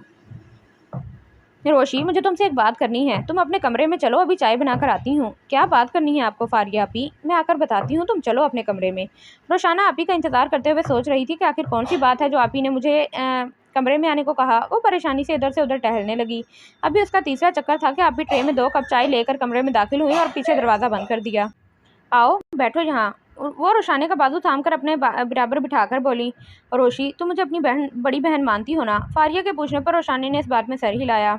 तो फिर आज तुमसे तुम्हारी बहन तुमसे एक बात पूछना चाहती है। मुझे पूरा यकीन है कि मेरी बहन मुझसे झूठ नहीं बोलेगी और अपनी बड़ी बहन का मान नहीं तोड़ेगी, है ना मेरी जान? वो उसका हाथ थाम कर बोली। आपी, आखिर क्या बात है? सस्पेंस मत फैलाएं और जल्दी कहिए क्या बात है। तो फिर मुझे सच सच बताओ, क्या तुम मेहरान को पसंद करती हो? रोशाने हैरान होकर उन्हें देखने लगी। बोलो रोशाने, तुम मेहरान से प्यार करती हो? रोशाने ने नजरें झुका ली। पता है रोशाने, खामोश रहना भी इकरार का नाम है। तो क्या मैं समझूं कि जो मैंने देखा और महसूस किया वो सब सच है? उसे खामोश देखकर वो फिर से बोली। बोलो रोशाने। जी आपी, मैं बहुत चाहती हूँ मेहरान को। आज से या कल से नहीं, बचपन से बहुत चाहती हूँ मैंने। लेकिन अभी पता नहीं क्यों वो मुझे पसंद नहीं करते। मैं तो ये भी नहीं जानती कि आखिर वो क्यों मुझे नापसंद करते हैं। पता है आपी, उस दिन आपने मुझसे उस चोट के बारे में पूछा था। मैं कैसे भूल सकती थी उस चोट को आपी। एक यही तो है मेरे पास, मेहरान की दी हुई निशानी। पता है आपी, वहाँ मेरे सब दोस्त कहते थे कि मैं प्लास्टिक सर्जरी करवा लूँ। मेरे चेहरे पर यह निशान अच्छा नहीं लगता, लेकिन मैं इस निशान को कैसे ख़त्म कर देती। चाहे मेहरान ने मुझे जिद में आकर धक्का दिया था, लेकिन मैं तो इसे मेहरान के प्यार की निशानी समझती हूँ। मेरी हर सांस, हर धड़कन सिर्फ मेहरान के लिए है। मैं जानती हूँ मेरी एक एक धड़कन, एक एक सांस मेहरान की अमानत है। ये आप ही पता नहीं मेहरान मुझसे क्यों नाराज़ हैं, और वो मुझे बताए तो सही, उसे मेरी कौन सी बात बुरी लगी। मैं उससे माफ़ी मांग लूँगी। वो फारिया के गले लगकर रो पड़ी, जबकि फारिया सोच रही थी कि कितनी नादान है ये लड़की, जो समझ रही है कि मेहरान इससे नाराज़ है। वो नहीं जानती कि वो इससे कितनी नफरत करता है। तो क्या बीतेगी इस पर जिसे वो इतना टूट कर मोहब्बत करती है। वो इस पर एक नज़र डालना भी गवारा नहीं करता। किस आग में कूद पड़ी हो रोशी। फारिया खुद भी उसके गम में शरीक आंसू बहा रही थी। आप ही दुआ कीजिए मेहरान को भी मुझसे शदीद मोहब्बत हो जाए, वो एक पल भी मुझसे दूर ना रह सकें और मुझसे कभी नाराज़ ना हो। मैं ज़रूर दुआ करूँगी रोशी, ज़रूर। रोशानी अपने कमरे से निकली तो मेहरान को जाते देखा। मेहरान, बात सुनिए। न जाने उसे क्या सूझी जो वो उसे पुकार बैठी। मेहरान के कदम वहीं थम गए। रोशानी के दोबारा पुकारने पर वो फौरन पलटा और बुलंद आवाज़ में गुस्से से बोला, shut up, just shut up. खबरदार जो आज के बाद तुमने मुझे बुलाया। उसकी इतनी ऊंची आवाज़ सुनकर फारिया और फायजा भी किचन से निकल कर वहाँ आ गई। लेकिन क्यों? मेहरान उसे पलटते देखकर वो फिर बोली तो वो गुस्से से चलता हुआ उसके पास आकर खड़ा हुआ और गुस्से से फुनकारता हुआ बोला, तुम जानना चाहती हो क्यों? तो सुनो, मैं तुम जैसी घटिया लड़की से बात करना पसंद नहीं करता, जो अदाएं दिखाकर लोगों को अपनी तरफ मुतवज्जा करती हो। आखिर तुम ये सब क्यों नहीं करोगी? वो भी तो उसी औरत की बेटी जिसने मेरे बाप को अपने झूठे प्यार के जाल में फंसाया। मेहरान, तुम ये क्या बकवास कर रहे हो? फारिया गुस्से से बोली तो रोशानी ने उन्हें मना कर दिया। प्लीज़ आपी, आप चुप रहिए, मैं सुनना चाहती हूँ कि ये और क्या कहना चाहते हैं। समीना चाची भी मेहरान को मना करने के लिए आगे बढ़ी तो रोशानी ने उन्हें भी रोक दिया। कहिए मेहरान, और क्या कहना चाहते हैं आप? मुझसे बोलिए। वो ज़ारों की तार आंसू भी बहा रही थी। सुनना चाहती हो तो सुनो। नफरत करता हूँ मैं तुमसे, और तुम्हारी माँ से घिन आती है मुझे तुम्हें देखकर। तुम क्या समझती हो तुम अपनी अदाएं दिखाओगी तो मैं तुम्हारे जाल में फंस जाऊँगा? तो ये तुम्हारी भूल है मिस रोशाने हमजा, भूल है। वो उसे कंधों से थाम कर झंझोड़ते हुए बोला, उगल लिया जितना जहर आपने उगलना था। लेकिन मैं भी कुछ कहना चाहती हूँ। रोशाने ने उसकी आंखों में देखते हुए कहा, तुमको एहसास निदामत हो तो बस इतना करना, फिर इस तरह से किसी और को रुसवा ना करना। उसके चंद लफ्जों ने जाने उस पर कैसा असर किया था कि उसकी गिरफ्त ढीली हो गई। रोशाने उसके हाथ झटक कर वहाँ से भागते हुए अपने कमरे में आई और दरवाज़ा लॉक कर लिया। सारा और शहरियार घर पर नहीं थे। जब वापिस आई तो रमशा ने सारा को सब कुछ बता दिया, जिसे सुनकर सारा को बहुत दुख हुआ। आज इतने साल गुजर जाने के बाद भी वो मेहरान का दिल ना जीत पाई थी। रोशाने ने जब से अपने कमरे में बंद थी, सारा ने सबको मना किया था कि शहरियार को कुछ भी पता नहीं चलना चाहिए, और खुद रोशाने के कमरे की तरफ आई। रोशाने बेटा, दरवाज़ा खोलो, मैं हूँ तुम्हारी मम्मा। रोशाना ने सारा की आवाज़ सुनकर एक झटके से दरवाज़ा खोला और सारा के गले लगकर रो दी, और हिचकियों के साथ मुसलसल उनसे पूछे जा रही थी, बोलिए ना मम्मा, मेहरान क्यों आपको और मुझे इतना बुरा समझते हैं? क्यों वो हमसे नफरत करते हैं? बोलिए मम्मा क्यों? लेकिन मम्मा, मैं अब उन्हें बताऊंगी कि उन्होंने क्या खोया है। मैं दुआ करती हूँ मम्मा कि मेहरान को भी किसी से इतनी ही मोहब्बत हो जाए कि वो उसे एक पल भी दूर ना रह सकें। लेकिन मम्मा, मैं उन्हें ये बददुआ हरगिज़ नहीं दूंगी कि वो उसे ना मिले। मेरी फिर भी ये दुआ है कि वो उसे मिल जाए। मम्मा, आज मेहरान ने मेरी मोहब्बत का खून किया है। मैं किस कदर टूट कर चाहती थी उन्हें, जुनून की हद तक मैं उन्हें चाहती थी। वो इश्क थे मेरा। लेकिन मम्मा, मैं अपनी मोहब्बत को मेहरान की कमज़ोरी नहीं बनने दूंगी, बल्कि मैं अब इन्हें यह एहसास दिलाऊंगी कि नफ़रत किसे कहते हैं, नफ़रत की आग में किसी को किस तरह जलाया जाता है। इन्हें एहसास दिलाऊंगी कि नफ़रत सहने की तड़प क्या होती है। आज मेहरान ने खुद अपने हाथों से मेरे दिल में नफ़रत का बीज बोया है। रोशाने, ये तुम क्या कह रही हो? तुम मेहरान से मोहब्बत करती हो? करती हूँ नहीं मम्मा, करती थी। मेरी मोहब्बत का जनाजा खुद मेहरान ने निकाला है मम्मा। वो मुझे कुछ भी कहता, मुझे कोई शिकायत ना होती, लेकिन उन्होंने मेरी मम्मा की इंसल्ट की है, उनके किरदार पर उंगली उठाई है। मैं उन्हें कभी माफ़ नहीं करूँगी मम्मा। अब मैं कभी नहीं रोऊंगी। मैं मेरान को दिखाऊंगी कि उनके बोलने या ना बोलने से मुझे कोई फ़र्क नहीं पड़ता, कोई फ़र्क नहीं। वो अपने आंसू पहुँच उठी और वॉशरूम में घुस गई। मिल गया सुकून तुम निकाल कर अपनी भड़ास। मेरान जो बेड पर अपना सर झुकाए हाथों से पकड़े बैठा था, फारिया की आवाज़ सुनकर एक झटके से पीछे मुड़ा। अब तो तुम बेहद खुश हो ना, जश्न मनाना चाहिए तुम्हें, लेकिन तुम यहाँ सर झुकाए क्यों बैठे हो? कहीं तुम्हें अपने किए पर पछतावा तो नहीं हो रहा? उसे खामोश बैठे देखकर बोले जा रही थी, मुझे क्यों होना चाहिए पछतावा? मुझे कोई पछतावा नहीं है, समझी आप? ठीक है, मैं मान लेती हूँ कि तुम्हें कोई पछतावा नहीं, लेकिन मेरे एक सवाल का जवाब तुम्हें देना होगा। अगर तुम किसी लड़की को बेहद चाहते, लेकिन अपने घर वालों की वजह से मजबूर होकर तुम्हें कहीं और शादी करना पड़ जाती, और फिर मुद्दत बाद तुम उसे देखते, और उसे देखते भी बुरे हाल में, तो तुम क्या करते? जबकि वो लड़की खूबसूरत भी और बेसहारा भी, तुम उसे अपना बना लेते या फिर पराई देश में उसे देखकर अनजान बन जाते? बोलो मेरान, चुप क्यों बैठे हो? मेरे सवालों का जवाब दो। जाहिर सी बात है अभी, मैं उससे शादी कर लेता। मैं उसे बदले हालात में देखकर पराए देश में बेसहारा समझकर छोड़ तो नहीं सकता था। चाहे तुम्हारी बीवी को कितना ही दुख क्यों ना होता, तुम अपनी बीवी के होते भी उसे अपनाते। हाँ, अपनी बीवी के होते भी मैं उसे अपना लेता। तो फिर तुम पापा को क्यों मुजरिम गर्दानते हो? उन्होंने भी सारा मामा को पराए देश में बेआसरा ना छोड़ा। वो छोटी सी बच्ची को लेकर कहाँ जाती हैं? और तुम ये इतने दावे से कैसे कह सकते हो कि सारा मामा पापा से झूठा प्यार करती हैं? तो तुम कैसे उनकी ममता को दिखावे का नाम दे सकते हो मेरान? खुद साख्ता गलतफहमियों में मत रहो। तुम अपनी नफरत में इस कदर अंधे हो चुके हो कि तुम्हें मामा की आंखों में छुपा प्यार नजर नहीं आता। अगर वो इतनी ही अच्छी हैं तो क्यों ना उन्होंने पापा को हमसे दूर जाने से रोका? क्यों अपनी बेटी के बेहतर मुस्तकबिल के लिए हमारे पापा को हमसे छीन लिया? रोशानी और सारा आंटी ने मिलकर मेरे पापा को मुझसे दूर किया है उसका कसूर। है जवाब आपके पास इसका? हाँ, है मेरे पास इसका जवाब। तुम क्या समझ रहे हो? मामा ने पापा को नहीं रोका था जाने से? अरे वो तो बहुत रोई थी, बहुत तड़पी थी। तुम्हारी अपनी गलतियों की वजह से पापा तुमसे दूर हुए थे। वो तो कभी मुझे पापा को तुम्हारी शिकायत भी नहीं करने देती थी। और जिस दिन तुमने रोशाना को धक्का दिया था ना, तो पापा के पूछने पर उन्होंने बताया कि रोशाने का पाँव फिसल गया था, और पापा ने यकीन भी कर लिया था। लेकिन मैंने उन्हें सारी सच्चाई बता दी थी मेहरान। तुम्हारी अपनी बहन, जिस पर फारिया को, यानी मुझे, तुम्हारी बहन को पहली बार डांटा था, और पापा ने यहाँ से जाने का फैसला भी तुम्हारे पागलपन देख कर किया था। उस दिन अगर रोशाना को कुछ हो जाता तो पापा क्या मुंह दिखाते सारा आंटी को? उन्होंने तो इनकी बेटी और खुद इनकी हिफाजत का जिम्मा लिया था। वो क्या करते मेरान? रोशाने को तुम्हारे हाथों मरने के लिए छोड़ देते? नहीं, वो ऐसा नहीं कर सकते थे। और जहाँ तक रही रोशाने की बात, तो मेरान, तुम तो उससे इतनी नफरत करते हो कि उसकी आंखों में अपने लिए प्यार ना देख सके। अरे वो पागल तुम्हें बचपन से चाहती है, तुम्हारे खेलने के लिए। वो खुद भी कभी नहीं खेली।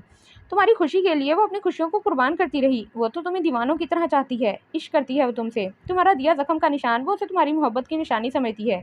तुम उससे नाराज़ हो, और वो पागल नहीं जानती कि तुम उससे कितनी नफरत करते हो। मेरान, तुमने आज बहुत बड़ा गुनाह किया है। एक मासूम लड़की का दिल तोड़ा है।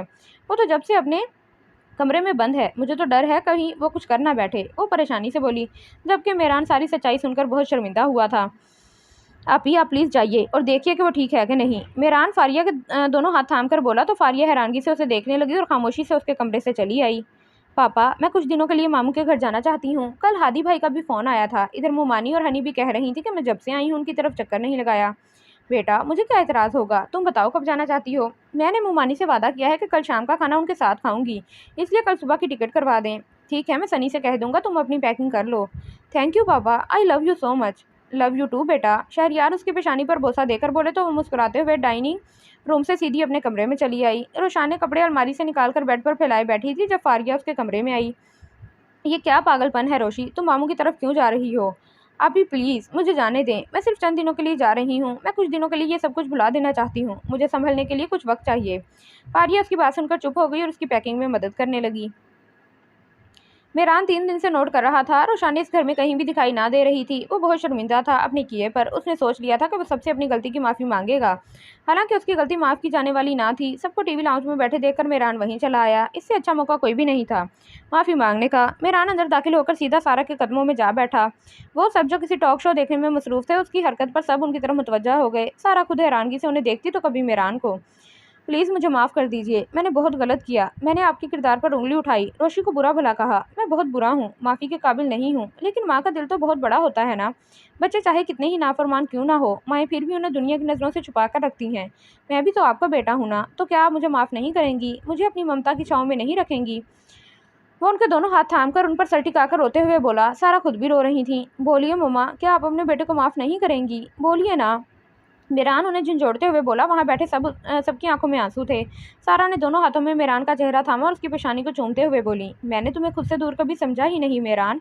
हाँ, गलतफहमी में थे, और गलतफहमियों का शिकार तो कोई भी हो सकता है, फिर चाहे वो कोई भी हो। तुम्हें माफ़ी मांगने की ज़रूरत नहीं है, समझे? वो कहते हैं ना कि सुबह का भूला शाम को घर आ जाए, तो उसे भूला नहीं कहते। और कभी ये भी मत समझना कि मैंने तुम्हें माफ़ नहीं किया या मैं तुमसे नाराज़ हूँ। सारा मुस्कुरा कर बोली तो वो भी मुस्कुरा दिया। पापा, बाबा जान, प्लीज़ आप लोग भी मुझे माफ़ कर दीजिए। भाई, जब सारा ने ही तुम्हें माफ़ कर दिया तो हम कौन होते हैं तुमसे नाराज़ होने वाले? भाई, जिसकी वजह से हम नाराज़ थे उसने ही तुम्हें माफ़ कर दिया है। बाबा जान ने कहा तो सबके चेहरों पर मुस्कुराहट दौड़ गई। मेहरान ने सब पर एक नज़र डाली। वो यहाँ भी नहीं थी जिसने पिछले 2 दिनों में उसकी ज़िंदगी को बदल कर रख दिया था, जिसने उसकी रात की नींदें और दिन का सुकून छीन लिया था। कोशिश के बावजूद भी तू भूलता नहीं। तेरे बगैर क्या करूं, कुछ सूझता नहीं। होती है सुबह शाम, मगर इसके बावजूद है चांद तेरी याद का जो डूबता नहीं। रोशाना को इस्लामाबाद आए तीसरा दिन था। एक पल के लिए भी वो मेहरान को भूल ना पाई थी। उसकी नफरत से भरी आवाज़ उसके कानों में गूंजती थी। वो खुद को एक पल भी तनहा ना रख पाई थी। वो जब भी तनहा बैठती थी तो उसके कानों में मेहरान की आवाज़ गूंजती, इसीलिए सबके पास ही बैठी रहती। अब भी वो हादी भाई हनी और मोमानी के पास बैठी थी। हादी भाई, अब आप भी शादी कर लीजिए। आप और मामू जान तो सुबह के निकले शाम को घर आते हैं, और हानिया भी सुबह को स्कूल चली जाती है। ऐसे में मोमानी घर में अकेली बोर होती होंगी। तो मेरी प्यारी बहना, मैं कब इनकार कर रहा हूँ?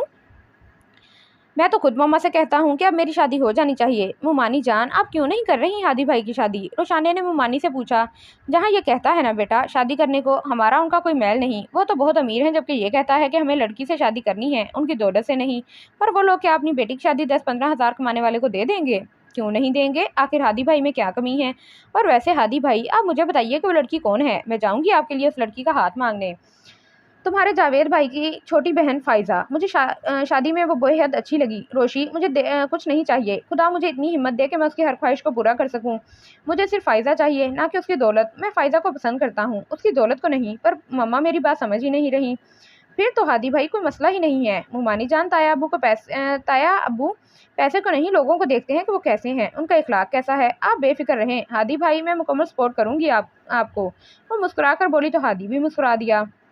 मेहरान बहुत पुरसुकून ज़िंदगी गुजार रहा था, लेकिन फारिया आपी ने जब इसे रुशाने के जज्बात बताए, वो जो उसके बारे में रखती थी, उस दिन से वो बेचैन था। वो सोच भी नहीं सकता था कि जिस लड़की से नफरत का वो दावेदार है, वही लड़की इसकी दुनिया को अपने ख्वाबों में सजा देगी। वो हैरान था, जिस लड़की की सूरत वो देखना भी नहीं चाहता था, अब उस लड़की को देखने के लिए बेताब और बेचैन था। क्या वाकई मैं वही मेहरान हूँ? तो क्या फिर रोशी से मेरी नफरत झूठी थी, जो एक पल में उसकी मोहब्बत का जानते ही मिट गई? मेहरान से अगर आज कोई पूछता कि वो रोशी से अब भी इतनी ही शदीद नफरत करता है जितनी कि पहले, तो उसका जवाब ना में होता, क्योंकि अब वो उसे नफरत नहीं बल्कि शदीद मोहब्बत में मुब्तला हो गया था। वो भी उसे चाहने लगा था। रोशी ठीक कहती थी, मैं उससे प्यार करता हूँ। पता नहीं वो कहाँ थी। पूरा हफ्ता हो गया था उसे देखे। अपने दिल के हाथों मजबूर होकर वो फारिया से रोशी के मुतल्लिक पूछने चला आया। फारिया आपी, मुझे आपसे कुछ पूछना है। हाँ पूछो, क्या बात है? वो दरअसल मेहरान को समझ ना आ रहा था कि किस तरह पूछे। क्या बात है मेहरान, तुम कब से हिचकिचाने लगे मुझसे बात करने के लिए? पूछो ना, क्या पूछना चाहते हो? वो आपी, रोशी कहाँ है? मुझे कई दिनों से वो घर में नजर नहीं आई। क्यों पूछ रहे हो तुम उसका? क्यों पूछ रहे हो तुम उसका? अब भी कुछ सुनाना बाकी है क्या? प्लीज़ आपी, उस दिन के लिए मैं सबसे माफ़ी मांग चुका हूँ, तो फिर आप क्यों बार बार मुझे इस बात का ताना देती हैं? मैं रोशी का इसलिए पूछ रहा हूँ कि मुझे उससे माफ़ी मांगनी थी, क्योंकि सबसे ज़्यादा दिल मैंने उसका दुखाया है। और वैसे क्या मैं उसके मुतालिक आपसे जान सकता हूँ कि वो कहाँ है? वो घर पर नहीं है, कुछ दिनों के लिए मामू जान की तरफ गई है, क्योंकि वो तुम्हें और तुम्हारी मोहब्बत के लिए जो कुछ वो सोचा करती थी, वो सब भुलाने के लिए यहाँ से दूर गई है, क्योंकि तुम्हारे जैसे इंसान के लिए ख्वामख्वाही वो खुद को क्यों बर्बाद करे। फारिया उसे इतना कुछ सुनाकर जा चुकी थी। क्या वाकई वो मुझे भुला देगी, इस मोहब्बत को मिटा देगी? मेहरान शिकस्त खोरदा सा वहाँ बैठता चला गया। रोशानी ने पूरे 15 दिन बाद दोबारा उस घर में कदम रखा। उसके साथ मामू और मुमानी भी आए थे। रोशानी का सबसे पहले टाकरा मेहरान से हुआ, जो कहीं जाने के लिए तैयार खड़ा था। रोशानी को अपने सामने खड़े देखकर एक पल के लिए उसे अपना वहम लगा था। जिस सिमत भी देखूं नजर आता है कि तुम हो। ए जाने जहां ये कोई तुमसा है कि तुम हो। ये उम्र गुरेजा कहीं ठहरे तो ये जानूं, हर सांस में मुझको यही लगता है कि तुम हो। तभी कहीं पड़ा ये शेर उसकी जुबान पर आया और मुस्कुरा दिया, जबकि रोशानी उसके पास से गुजरकर अंदर की जानिब बढ़ गई। उसके पीछे मामू मुबानी भी अंदर जाते देखकर वो फौरन पलटा।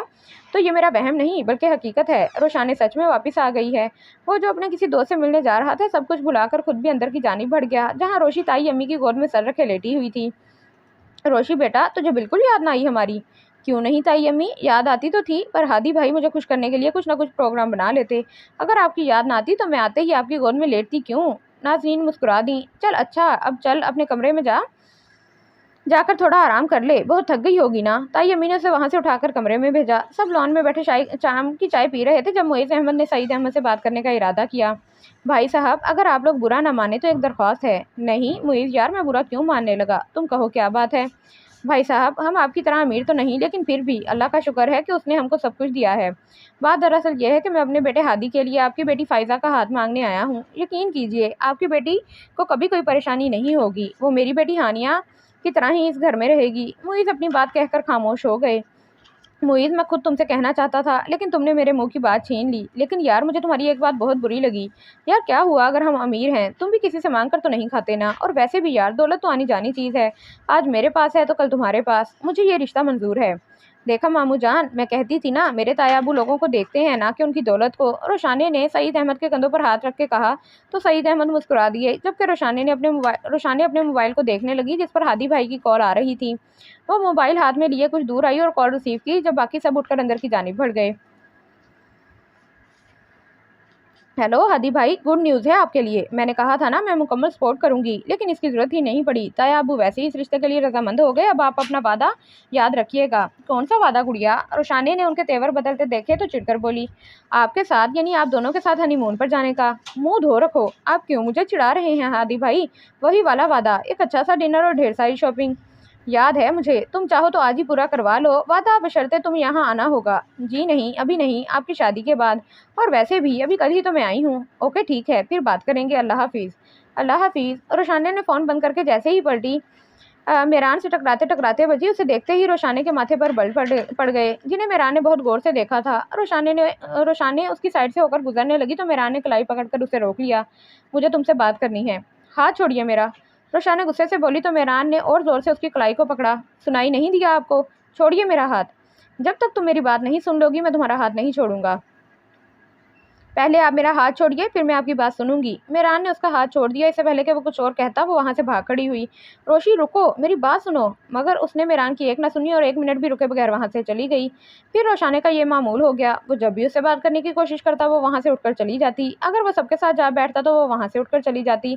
अब भी सनी उससे गिला कर रहा था कि तुम अब हमारे पास बैठती ही नहीं हो। मेरान आज जानबूझकर उनसे आज कुछ फासले पर बैठा था। क्या करूं सनी, मैं तुमसे बोर होने लगी हूँ। तुम्हारे पास लगता है बातें खत्म हो चुकी हैं। अरे यार, तुम कहो तो सही, बैठो तो सही। बातें तो बहुत हैं, रियली सबको बताता हूँ, लेकिन तुम नहीं होती ना तो मुझे तुम्हारी कमी बहुत महसूस होती है।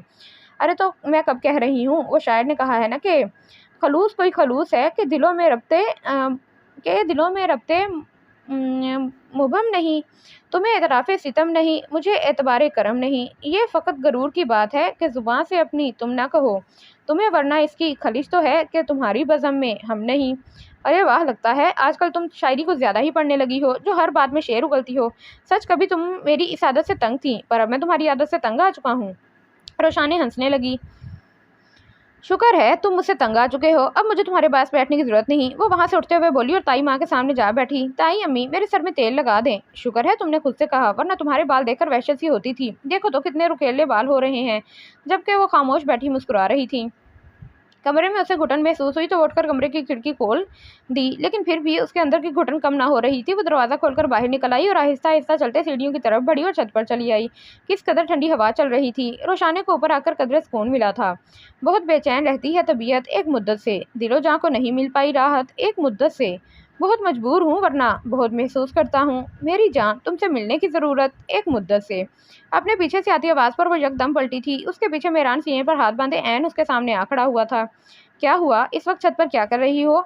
आपको इससे क्या मतलब कि मैं यहाँ क्या करने आई हूँ? क्या नहीं, मुझे क्या मतलब हो सकता है? किचन से निकला तो तुम्हें छत की तरफ जाते देखा, सोचा इससे अच्छा मौका नहीं मिलेगा तुमसे बात करने का। और आपको ऐसा क्यों लगता है कि मैं आपकी बात सुन लूँगी? आपकी बात सुनने से बेहतर है कि मैं अपने कमरे में ही वापस चली जाऊँ। और मैडम, तुम्हें ऐसा क्यों लगता है कि मैं तुम्हें यहाँ से जाने दूंगा? तो तुम जाओगी ना? वो उसका हाथ पकड़कर उसे अपने करीब करते हुए बोला, देखिए मेहरान, अपनी हद में रहें, वरना आपके लिए अच्छा नहीं होगा। देख ही तो रहा हूँ और अभी तक अपनी हद में भी हूँ, लेकिन तुम मुझे मेरी हद से निकलने पर मजबूर कर रही हो। अगर तुम आराम से मेरी बात सुन लो तो मुझे मेरी हद से नहीं निकलना पड़ेगा। तो उसके चेहरे पर आती लट को कान के पीछे अड़सते हुए बोला, मैं तो आपको अदाएं दिखाती थी ना मेहरान, और अब आप जो खुद ये घटिया हरकत कर रहे हैं, इसे तो आपकी जुबान में लगता है शराफत कहते हैं। देखो रोशी, मैं उस दिन के लिए बहुत शर्मिंदा हूँ। मैं मामा समेत सबसे माफ़ी मांग चुका हूँ, बस एक तुमसे माफ़ी माफ़ी मांगना चाहता था, लेकिन तुम मेरी कोई बात सुनने के लिए राज़ी ना थी। प्लीज़ रोशी, मुझे माफ़ कर दो। हरगिज़ नहीं, मैं कभी आपको माफ़ नहीं करूँगी। आपने मुझे कुछ भी कहा होता तो शायद मैं आपको माफ़ कर देती, लेकिन आपने मेरी मामा के किरदार पर उँगली उठाई थी, जिसके लिए मैं आपको कभी माफ़ नहीं करूँगी। ठीक है, मत माफ़ करो, फिर मैं भी तुमसे माफ़ी मांगता रहूँगा, कभी तो तुम्हारे दिल में रहम आएगा। आपने अपनी जो बात कहनी थी वो कह दी और मैंने सुन भी ली। अब मेरा हाथ छोड़िए और जाने दें मुझे। जो बात मैं तुमसे कहने के लिए आया था वो तो अभी मैंने कही ही नहीं। वो उसके करीब होते हुए बोला तो वो 2 कदम पीछे हट गई। मेहरान कुछ लम्हे खामोश रहा, फिर बोला, जानती हो रोशी, तुम गुस्से में बहुत खूबसूरत लगती हो, और तुम तो ये भी नहीं जानती कि मैं यानी मेहरान शहरयार अहमद तुमसे बहुत मोहब्बत करता है। उसकी ज़िंदगी में कभी कोई लड़की नहीं आई सिवाय तुम्हारे। इसकी सांसें, इसकी धड़कन, उसकी ज़िंदगी हो तुम, और तुम ये भी नहीं जानती कि वो तुम्हें अपनाना चाहता है, तुम्हें हमेशा के लिए अपना बनाना चाहता है। अगर तुम उसे ना मिली तो वो मर जाएगा। बहुत प्यार करता है तुमसे। रात की खामोशी में उसकी गंभीर आवाज़ गूंज रही थी। एक पल के लिए तो उसकी आवाज़ के शहर में जकड़ी गई थी, लेकिन फिर खुद को संभालते हुए बोली, और आप क्या समझते हैं कि मैं उस शख्स की बातों पर एतबार कर लूँगी जो कल तक चिल्ला चिल्ला कर सबके सामने मुझे कह रहा था कि वो मुझसे नफरत करता है, शदीद नफरत। तो मैं कैसे मान लूँ कि अब उस शख्स को मुझसे इस कदर शदीद मोहब्बत हो गई है कि अगर मैं उसे ना मिली तो वो मर जाएगा। चलो फ़र्ज़ कीजिए अगर उसकी मोहब्बत पर यकीन कर भी लूँ तो तब भी मैं उसे नहीं अपना सकती। जानते हैं क्यों? क्योंकि अब मैं उससे नफरत करती हूँ, शदीद नफरत। मैं कैसे मान लूँ रोशी कि तुम मुझसे नफरत करती हो? अगर ये वाकई सच है तो मेरी आंखों में देख कर कहो। रोशी उससे नजरें चुराने लगी। अब जुबान क्यों बंद है? अब भी बोलो कि तुम मुझसे नफरत करती हो। हाँ, करती हूँ आपसे नफरत। रोशा ने जोर से चिल्लाई और एक झटके से अपना हाथ छुड़ाकर वहां से दौड़ते हुए अपने कमरे में चली आई और दरवाज़ा लॉक कर लिया। रोशाने वहीं दरवाजे के साथ बैठती चली गई। क्यों मेहरान, आखिर क्यों? जब मैं तुम्हें अपनी ज़िंदगी से भी ज़्यादा चाहती थी तो तुमने मुझे अपनी नफरत से धुतकार दिया, और अब जब मैं कोशिश कर रही हूँ कि मैं तुम्हें भूल जाऊँ, तुम्हारी यादों, तुम्हारी मोहब्बत को अपने दिल से निकाल फेंकूँ, तो तुम क्यों फिर से मेरी ज़िंदगी में हलचल मचाने आ गए? क्यों मेरा दिली सुकून मिटाने पर तुले हो? वो बिलक बिलक कर रो दी थी। मेहरान सुबह उठते ही बिना नाश्ता किए सारा के पास चला आया। वो जानता था कि रोशानी इससे दूर जाने की ज़रूर कोई ना कोई राह ज़रूर निकाल लेगी, जबकि वो रोशी को अब खोना नहीं चाहता था। दस्तक देकर वो कमरे में दाखिल हुआ तो सारा उसे देखकर हैरान रह गई। अरे मेहरान बेटा, तुम, और वो भी इतनी सुबह? जी, मुझे आपसे एक ज़रूरी बात करना थी।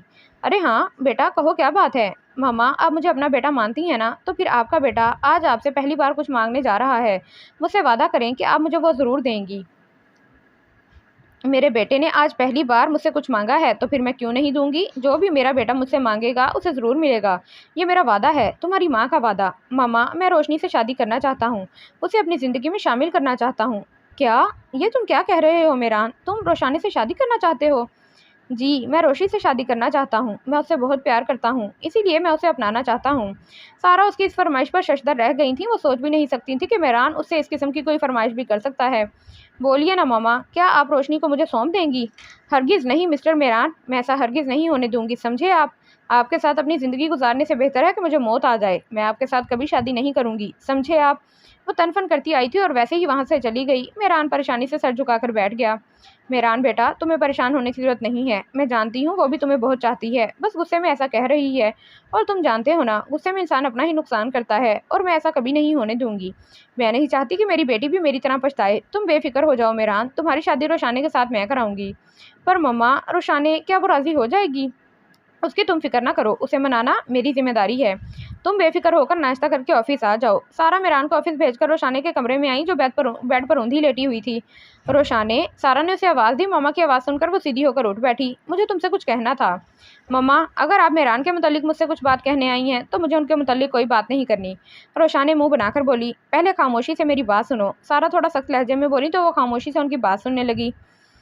देखो रोशाने, अगर तुम अपनी माँ के दामन पर लगे दाग को मिटाना चाहती हो तो तुम चुपचाप मेहरान से शादी कर लो। मेहरान बुरा लड़का नहीं है बेटा, वो भटक गया था। उसने जो भी तुमसे कहा वो सब गुस्से में। और बेटा, तुम ये अच्छी तरह से जानती हो कि गुस्से में इंसान अच्छे बुरे की तमीज़ भूल जाता है। लेकिन मैं तुम पर कोई ज़बरदस्ती नहीं करूँगी। अगर तुम नहीं चाहती तो मैं। सारा खामोश हो गई और उसकी तरफ देखने लगी। मामा, मैं उससे कैसे शादी कर सकती हूँ? उसने ना सिर्फ आपकी इंसल्ट की, मुझे भी उसने कितना कुछ कहा। वो तो मुझसे नफरत करते थे ना, अब वो मुझसे शादी क्यों करना चाहते हैं? वो तुम्हें पसंद करने लगा है। और फिर बेटा, ये समझ लो मेरी ममता का इम्तिहान है। इतने बरसों की मेहनत का फल मिलने का वक्त आया है। अगर तुम मेहरान से शादी कर लोगी तो मैं इस इम्तिहान में पूरा उतरूंगी। ठीक है मामा, अगर आप चाहती हैं कि मैं मेहरान से शादी करूँ तो ठीक है, मैं शादी करने के लिए तैयार हूँ।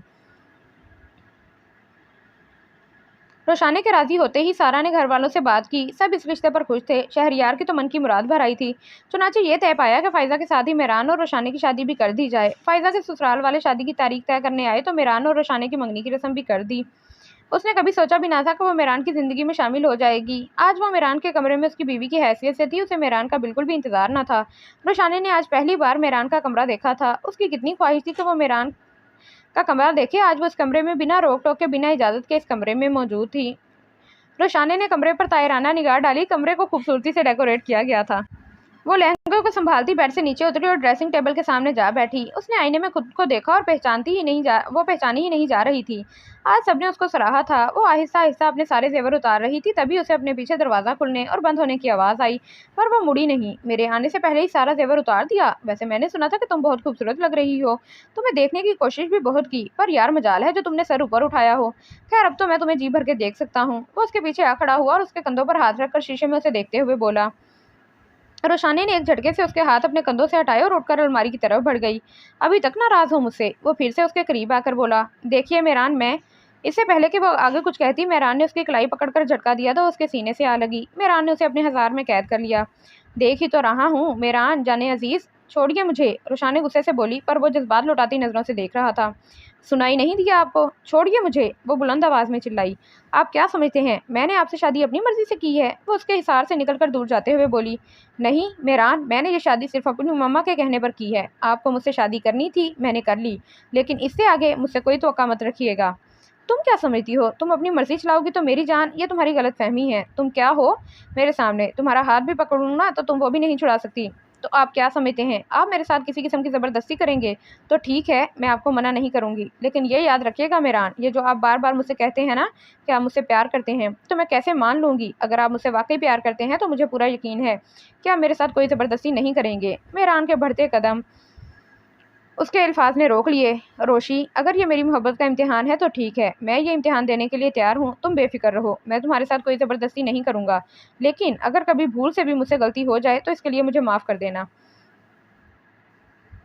उस दिन के बाद मेहरान ने अपना कहा सच कर दिखाया। उसने वाकई कभी उसके करीब आने की कोशिश नहीं की। शुरू शुरू में तो आए दिन किसी न किसी रिश्तेदार की तरफ दावत होती थी। सब दावतें खत्म हुई तो फिर से वही रोजमर्रा की जिंदगी शुरू हो गई। रोशाने बेटा, अब तुम भी खाना पकाना सीख लो। मेहरान को घर का खाना बहुत पसंद है और कढ़ी मेहरान की फेवरेट डिश है। ताई अम्मी उससे कह रही थी। देख लूंगी ताई अम्मी, सीख लूंगी ताई अम्मी, सीख लूंगी नहीं बेटा, सीखना शुरू कर दो, और वो भी आज से। फारिया, आज से रोशाने को भी अपने साथ किचन में ले जाओ और इसको भी सिखाओ। चलो उठो रोशाने, जाओ फारिया के साथ। नाज़नीन ने रोशानी को वहां से उठाया तो वो बिना कुछ कहे फारिया के साथ चल दी। रोशानी ने कुछ काम नहीं किया सिवाय फारिया को चीज़ें पकड़ाने के। रोशाने, ये पकड़ो प्याज और इन्हें बारीक बारीक काट दो। फारिया ने उसे प्याज पकड़ाए। फारिया आपी, ये मेरे से नहीं कटेंगे, इनसे तो आंखों में जलन होने लगती है। क्यों नहीं कटेंगे? इन्हें तुम ही काटोगी, एक दो बार आंखों में जलन महसूस होगी, फिर आदत हो जाएगी। ताई अम्मी जो किसी काम से किचन में आई थी उसकी बात सुन चुकी थी। फौरन बोली, पर ताई अम्मी, मैंने कभी प्याज नहीं काटे। ठीक है बेटा, नहीं काटे तो अब काटो, मैं यहीं बैठी हूँ, जल्दी से शुरू हो जाओ। चारों न चार रोशाना ने छुरी उठाई और प्याज छीलने शुरू कर दिए।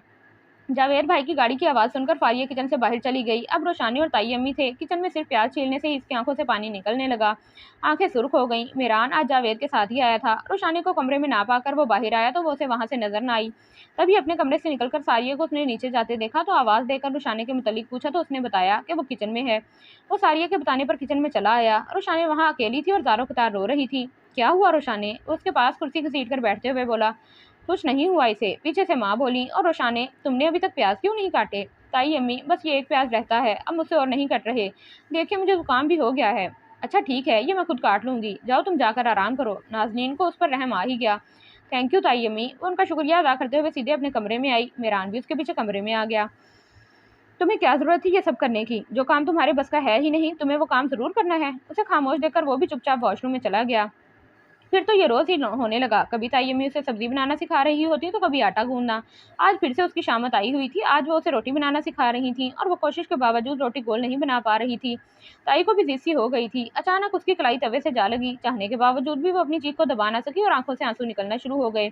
फारिया ने फौरन उसके बाजू पर टूथपेस्ट लगाई। ऐसा हो जाता है बेटा, जब नया कोई भी काम करे तो छोटी मोटी चोट लग ही जाती है, जाओ जाकर आराम करो। ताई अम्मी तो जलाद बन गई हैं, कसम से फारिया आपी। वो अपने साथ आती फारिया से बोली तो वो मुस्कुरा दी। अरे पगली, तुम्हें नहीं पता, वो तुम्हारे भले के लिए ही कर रही हैं। अच्छा तुम चलो अपने कमरे में, मैं तुम्हारे लिए चाय बना कर लाती हूँ। अपने कमरे में आते ही वो बेड पर लेट गई। अभी उसे लेटे कुछ ही देर हुई थी जब मेहरान अंदर दाखिल हुआ और शायद जल्दी में था, जब ही उसका ध्यान उस तरफ ना गया। रोशी, जल्दी से मेरे 2 सूट बैग में रख दो, मुझे ज़रूरी काम से इस्लामाबाद जाना है। रोशाना खामोशी से उठी और वार्डरोब से मेहरान के कपड़े निकाले और बैग में रखने लगी। तभी फारिया उसके लिए चाय ले आई। ये लो रोशी, चाय और ये पेन किलर, अ, दर्द से आराम मिलेगा। फारिया की मेहरान पर नजर नहीं पड़ी थी, जब भी उसे चाय पकड़ाकर वो वहां से चली गई। क्या हुआ है तुम्हें? मेहरान उसे पूछने लगा। कुछ नहीं, बस जरा सा बाजू जल गई थी। रोशनी ने आहिस्तगी से जवाब दिया। तभी मेहरान की नज़र उसके बाजू पर गई, जो काफ़ी जली हुई थी। ये थोड़ी सी जली है, मैंने तुमसे कहा था ना कि आइंदा वो काम मत करना जो तुम्हें नहीं आता। फिर भी तुमने मुझे बताया क्यों नहीं? हटो, मैं खुद पैकिंग कर लूंगा, तुम आराम से बैठो। मेहरान उसे बाजू से पकड़कर बेड पर बिठाते हुए बोला और खुद पैकिंग करने लगा। मेहरान को गए 1 दिन हो चुके थे जब मेहरान का ये एसएमएस आया था। कल से उसने कोई 10 बार फ़ोन किया था। उसके बाजू के जलने के मुतालिक रोशाना ने जानबूझकर अपना मोबाइल ऑफ रखा था। वो जानती थी कि वो फ़ोन ज़रूर करेगा। रोशाना का मोबाइल ऑफ था तो उसने घर के नंबर पर फ़ोन करके फारिया को उकता दिया था। यार तुमने अपना मोबाइल क्यों ऑफ कर रखा है? कसम से तंग आ गई हूँ मैं तो फ़ोन उठा उठा कर। वो अभी मोबाइल की बैटरी ख़त्म थी, मैंने चार्ज नहीं की, इसलिए फ़ोन बंद हो गया। तो मेरी जान, बैटरी चार्ज करो और साथ में अपना मोबाइल भी ऑन करो, समझी? जी अभी लगाती हूँ चार्जिंग पर। वो फारिया के पास से उठकर अपने कमरे में चली आई। मोबाइल ऑन किया तो मेहरान के ढेरों एसएमएस मौसूल हुए थे और अब भी रात के 12 बजे उसका एसएमएस मौसूल हुआ। अभी चंद मिनट ही गुजरे होंगे कि मेहरान की कॉल आ गई। रोशी ने जानबूझकर कॉल रिसीव न की। वो मेहरान की इतनी मोहब्बत देखकर शर्मिंदा हो जाती थी, पर न जाने क्यों वो उसके साथ ऐसा बर्ताव कर रही थी। हालांकि उसे मेहरान की मोहब्बत का दिल से यकीन आ गया था, फिर भी वो उससे दूर ही रहती थी। वो मेहरान के बारे में ही सोच रही थी जब फिर से मेहरान की कॉल आई। रोशी ने झिंझलाकर फोन काट दिया। कुछ मिनट बाद उसका एक और मैसेज आया। रोशाने पढ़ने लगी। अपने चेहरे पर खुशी सजा के रखेंगे, हर एक से दर्द अपना छुपा कर रखेंगे। शायद किसी रोज वो आ जाए कुछ मांगने, इसी वास्ते जिंदगी ये बचा के रखेंगे। वो उसका मैसेज पढ़कर रो दी।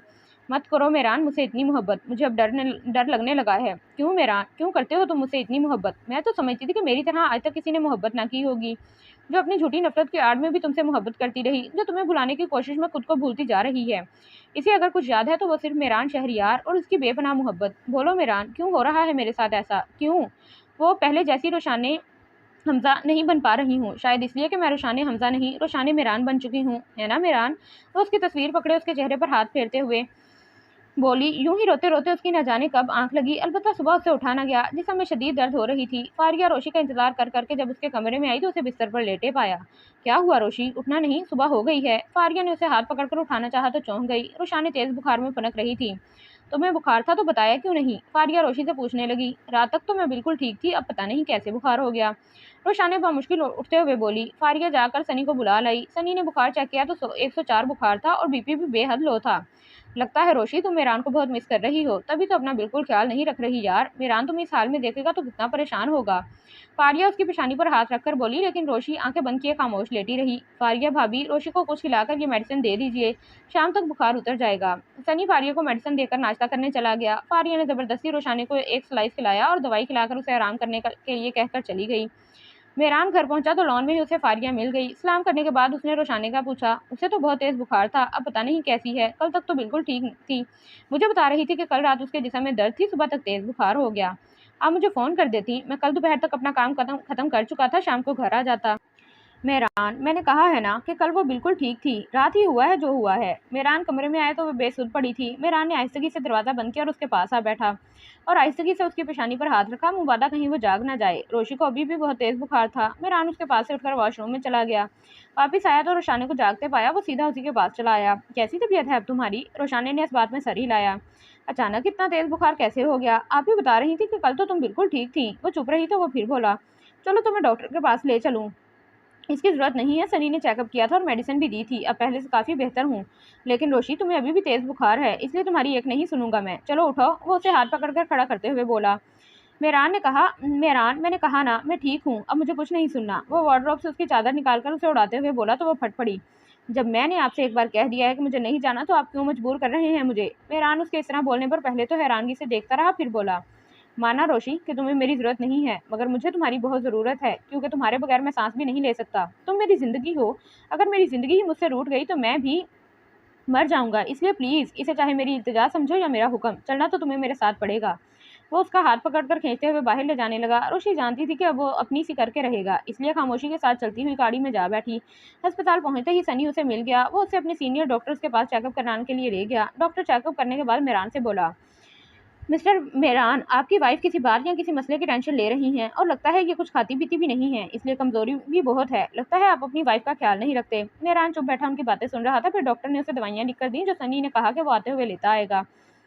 एक हफ्ता बेड रेस्ट करने के बाद वो बिल्कुल ठीक थी। मेहरान ने ना सिर्फ उसका ख्याल रखा था, बल्कि अगर वो किसी भी चीज़ से मना करती तो वो उसे डांट कर रख देता था। रोशी उसकी इतनी मोहब्बत देकर फिर से उसकी तरफ लपकने लगी थी। रोशी ने सोच लिया था कि अब वो मेहरान से बिल्कुल भी रूडली बात नहीं करेगी, बल्कि उसकी तरह वो भी उसकी हर ज़रूरत का ख्याल रखेगी। इसीलिए ताई अम्मी के मना करने के बावजूद वो आज मेहरान के लिए कड़ी चावल बना रही थी। इसलिए रोशी ने ताई अम्मी को पास बिठा रखा था। उसने पूछ कर कड़ी चावल बनाए। उबालने के लिए पानी रखकर उसने अपने कमरे में आकर मेहरान का गिफ्ट किया पैकेट निकाला, जो उसने अभी तक नहीं खोला था। उसने रैपर उतारा तो अंदर से मैरून कलर की साड़ी थी, जिस पर सिल्वर का काम था। साड़ी बहुत खूबसूरत थी। नहाकर रोशी ने साड़ी पहनी, बालों को खुला छोड़ दिया सूखने के लिए, हाथों में भर भर कर चूड़ियां और साथ में मैचिंग ज्वेलरी पहनी और किचन में आ गई, जहां फारिया चावल पानी में डालकर चम्मच हिला रही थी। जब उस पर नजर पड़ी, अरे रोशा, तुम हो ना?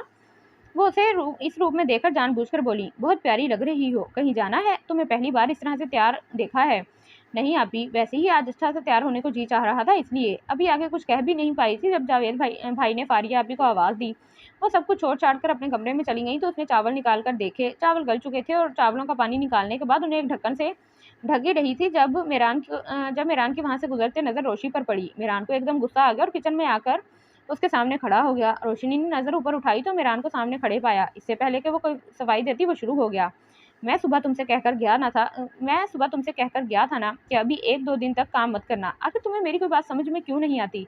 तुम्हारे सर में दिमाग है भी या नहीं, या तुम्हें सुनाई कम देता है? रोज रोज मारने से बेहतर है तुम मुझे एक ही बार जहर देकर खत्म कर दो। कोई मेहरान होगा ना तुम्हें कुछ कहेगा। मेहरान आगे भी कुछ कहना चाहता था जब वो वहां से दौड़ते हुए कमरे में चली गई। मेहरान भी उसके पीछे चला आया। अब वहां से चली क्यों आई हो? उसका इतना कहना ही था कि रोशाना को जल्दी पर तेल का काम महसूस हुआ और मैं वहाँ खड़ी अपनी बेइज्जती करवाती रहती। एक तो सुबह से आपके लिए काम में जुटी हुई हूँ, कितना डांटा था अम्मी ने मुझे, पर मैंने कोई परवाह ना की। उनसे पूछ कर आपके लिए कड़ी बनाई। देखिए कितनी जगह से मेरा हाथ कट गया। नहीं, मगर आपको इससे क्या? आपको तो बस अपनी ही पूरी करनी है, फिर चाहे किसी का दिल दुखे या टूटे। आपको बस अपनी बात पूरी ना होने पर ताव आ रहा है, जबकि मेरी इतनी मेहनत आपने एक बार देखा भी नहीं। रोशानी की आंखों से टिप टिप आंसू गिर रहे थे और मेहरान चुप खड़ा उसे देख रहा था। जब वो रोने से बाज न आई तो वो उसके पास बेड पर बैठकर उसके बाजू को जोर से झटका देकर बोला, अब तुम चुप भी करोगी या नहीं? मर गया हूँ मैं जो इतना रो रही हो? अगर तुम मुझे पहले बता देती, मैं तुम्हें डांटता थोड़ी ना। आपने मुझे बताने का मौका थोड़ी दिया था, आते ही बस शुरू हो गए। और आप क्यों मरने लगे? खुदा करे मैं ही मर जाऊं, ना मैं रहूंगी ना ही आपको कोई तंग करेगा। जी तो चाह रहा है थप्पड़ लगाऊं जोर से, मगर क्या करूं? तुम्हें थप्पड़ मारा तो दर्द मुझे ही होगा ना। वैसे मेरी जान, मेरे लिए इतना कुछ क्यों, कोई खास बात है क्या? मेहरान उसके कंधों पर बाजू रखते हुए उसे करीब करके बोला तो वो उठ खड़ी हुई। चलें, चलकर खाना खा लीजिए। मेरा मन नहीं है आज बाहर जाने का, यहीं कमरे में ले आओ, अपना भी और मेरा भी, इकट्ठे बैठकर खाएंगे। मेहरान के कहने पर वो खाना कमरे में ही ले आई। खाना खाने के बाद वो बर्तन उठाकर किचन में रखा ही वापस कमरे में आई तो मेहरान ने उससे कुछ कहा था। आवाज़ बिल्कुल धीमी होने की वजह से वो सुन ना पाई, इसलिए पूछ बैठी, आपने क्या कहा? मुझे सुनाई नहीं दिया। कुछ नहीं कहा मैंने। अच्छा रोशी, एक बात तो बताओ। रोशानी सवालिया नजरों से उसे देखने लगी। तुमने इतना कुछ मेरे लिए क्यों किया?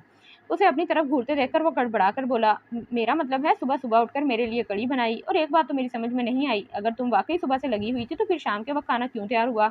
और फिर मेरे लिए तुमने इतने जख्म खाए, कोई तो खास वजह जरूर है। पहले आप मुझे ये बताइए, अगर आप मेरे लिए मेरी ज़रा सी तकलीफ के लिए रात रात भर जाग सकते हैं तो फिर मैं आपके लिए खाना नहीं बना सकती? मुझे ताई अम्मी ने बताया था कि आपको कड़ी बहुत पसंद है, तो मैंने सोचा आप मेरे लिए इतना कुछ कर रहे हैं तो मैं क्या आपके लिए आपकी पसंद की डिश नहीं बना सकती? सुबह से मुराद 11-12 बजे मैं उस वक्त उठी थी ना। फिर मैं बहुत आहिस्ता काम करती हूँ और फिर सिर्फ मसाला बनाते बनाते ही मुझे 1 बज गया था। और आप कैसे इन जख्मों की बात कर रहे हैं? मेरे हाथ पर तो सिर्फ मामूली से कट लगे हैं और आपने खुद जो मुझे जख्म दिया था वो तो आपको दिखाई नहीं देता।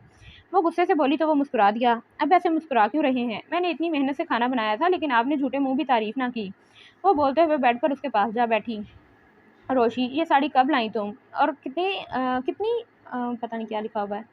रोशी, ये साड़ी कब लाई तुम?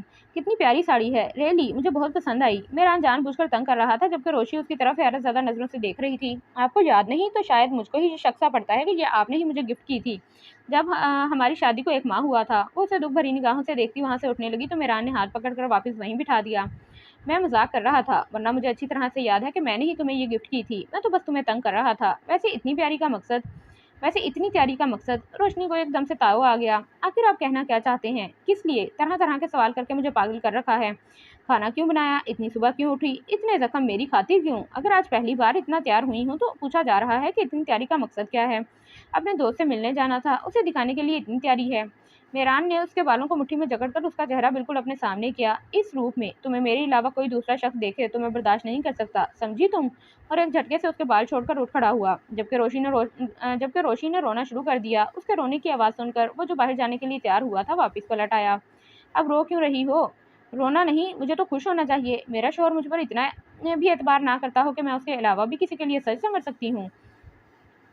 मेहरान, आज फिर आपने मुझ पर वही तोहमत लगाने की कोशिश की है। क्योंकि मेहरान, आप मेरी मोहब्बत का इस तरह से तमाशा क्यों बनाते हैं? क्यों मुझे बार-बार ज़लील करते हैं? मैं सिर्फ़ आपके लिए सजी-संवरी, क्यों मैं आपको खुश देखना चाहती थी, लेकिन आपको तो खुशी जब मिलती है जब मैं दुखी हूँ। क्यों करते हैं मेहरान आप मेरे साथ ऐसा? बोलिए, क्यों? वो उसकी शर्ट पकड़कर उसे झंझोड़ते हुए बोली। उसके इस तरह से इज़हारे मोहब्बत पर पहले तो वो बेहद खुश हुआ, लेकिन फिर ये जानकर के जाने-अनजाने में उसके दुखों का सबब वही होता है। रियली रोशी, मैं सिर्फ तुम्हें तंग कर रहा था। मुझे नहीं मालूम था कि तुम ये सब सीरियसली ले लोगी। आइंदा मैं मजाक में भी तुम्हें ऐसा नहीं कहूँगा। आई एम सॉरी रोशी, मेरी जान, रियली सॉरी। वो उसे खींचकर अपने सीने से लगाता हुआ बोला। यार अब चुप हो जाओ, मर गया हूँ ना इसलिए रो रही हो। जब रोशी एक झटके से उससे दूर हुई।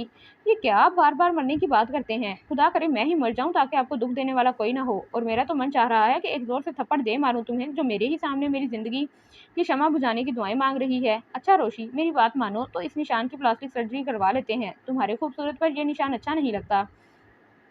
वो बेड पर लेटकर अपने करीब बैठी रोशनी को खुद पर गिराते हुए बोला तो वो बुदक कर पीछे हटी। खबरदार जो आपने कभी ऐसा सोचा भी, क्योंकि मेरे चेहरे की खूबसूरती इसी निशान से है। क्योंकि ये निशान मुझे इसने दिया है जिसको मैं बेहद चाहती हूँ, इश्क करती हूँ, जुनून की हद तक। वो शख्स मेरा जुनून इश्क है, क्योंकि उसके बगैर सांस लेना भी मुझे अच्छा नहीं लगता। ये निशान मेरे महबूब की दी हुई निशानी है। और अगर आप जानते हैं कि मैंने आपसे नफरत करने की बहुत कोशिश की, लेकिन इसकी वजह से मुझे मेरी मोहब्बत, मेरा इश्क याद आ जाता था। मेरी मोहब्बत मेरी नफरत के झूठे एहसास पर हावी हो गई और मुझे लौटकर आपके पास, अपनी मोहब्बत के पास आना पड़ा। जानती हो रोशी, मैं तुम्हारी इस मोहब्बत का सुनकर तुम्हारी तरफ माइल हुआ था। मैं नहीं जानता था कि मुझे भी तुमसे इतनी शदीद मोहब्बत हो जाएगी। मेहरान उसे अपनी बाहों के हसार में लेकर उसे खुद से नज़दीक तर करते हुए बोला। आज उनकी मोहब्बत की जीत हुई थी। हर बात पर रंजिश को भुलाए वो एक दूसरे की निगाहों में खो रहे थे। आज हर दूरी, हर फासला मिट गया था।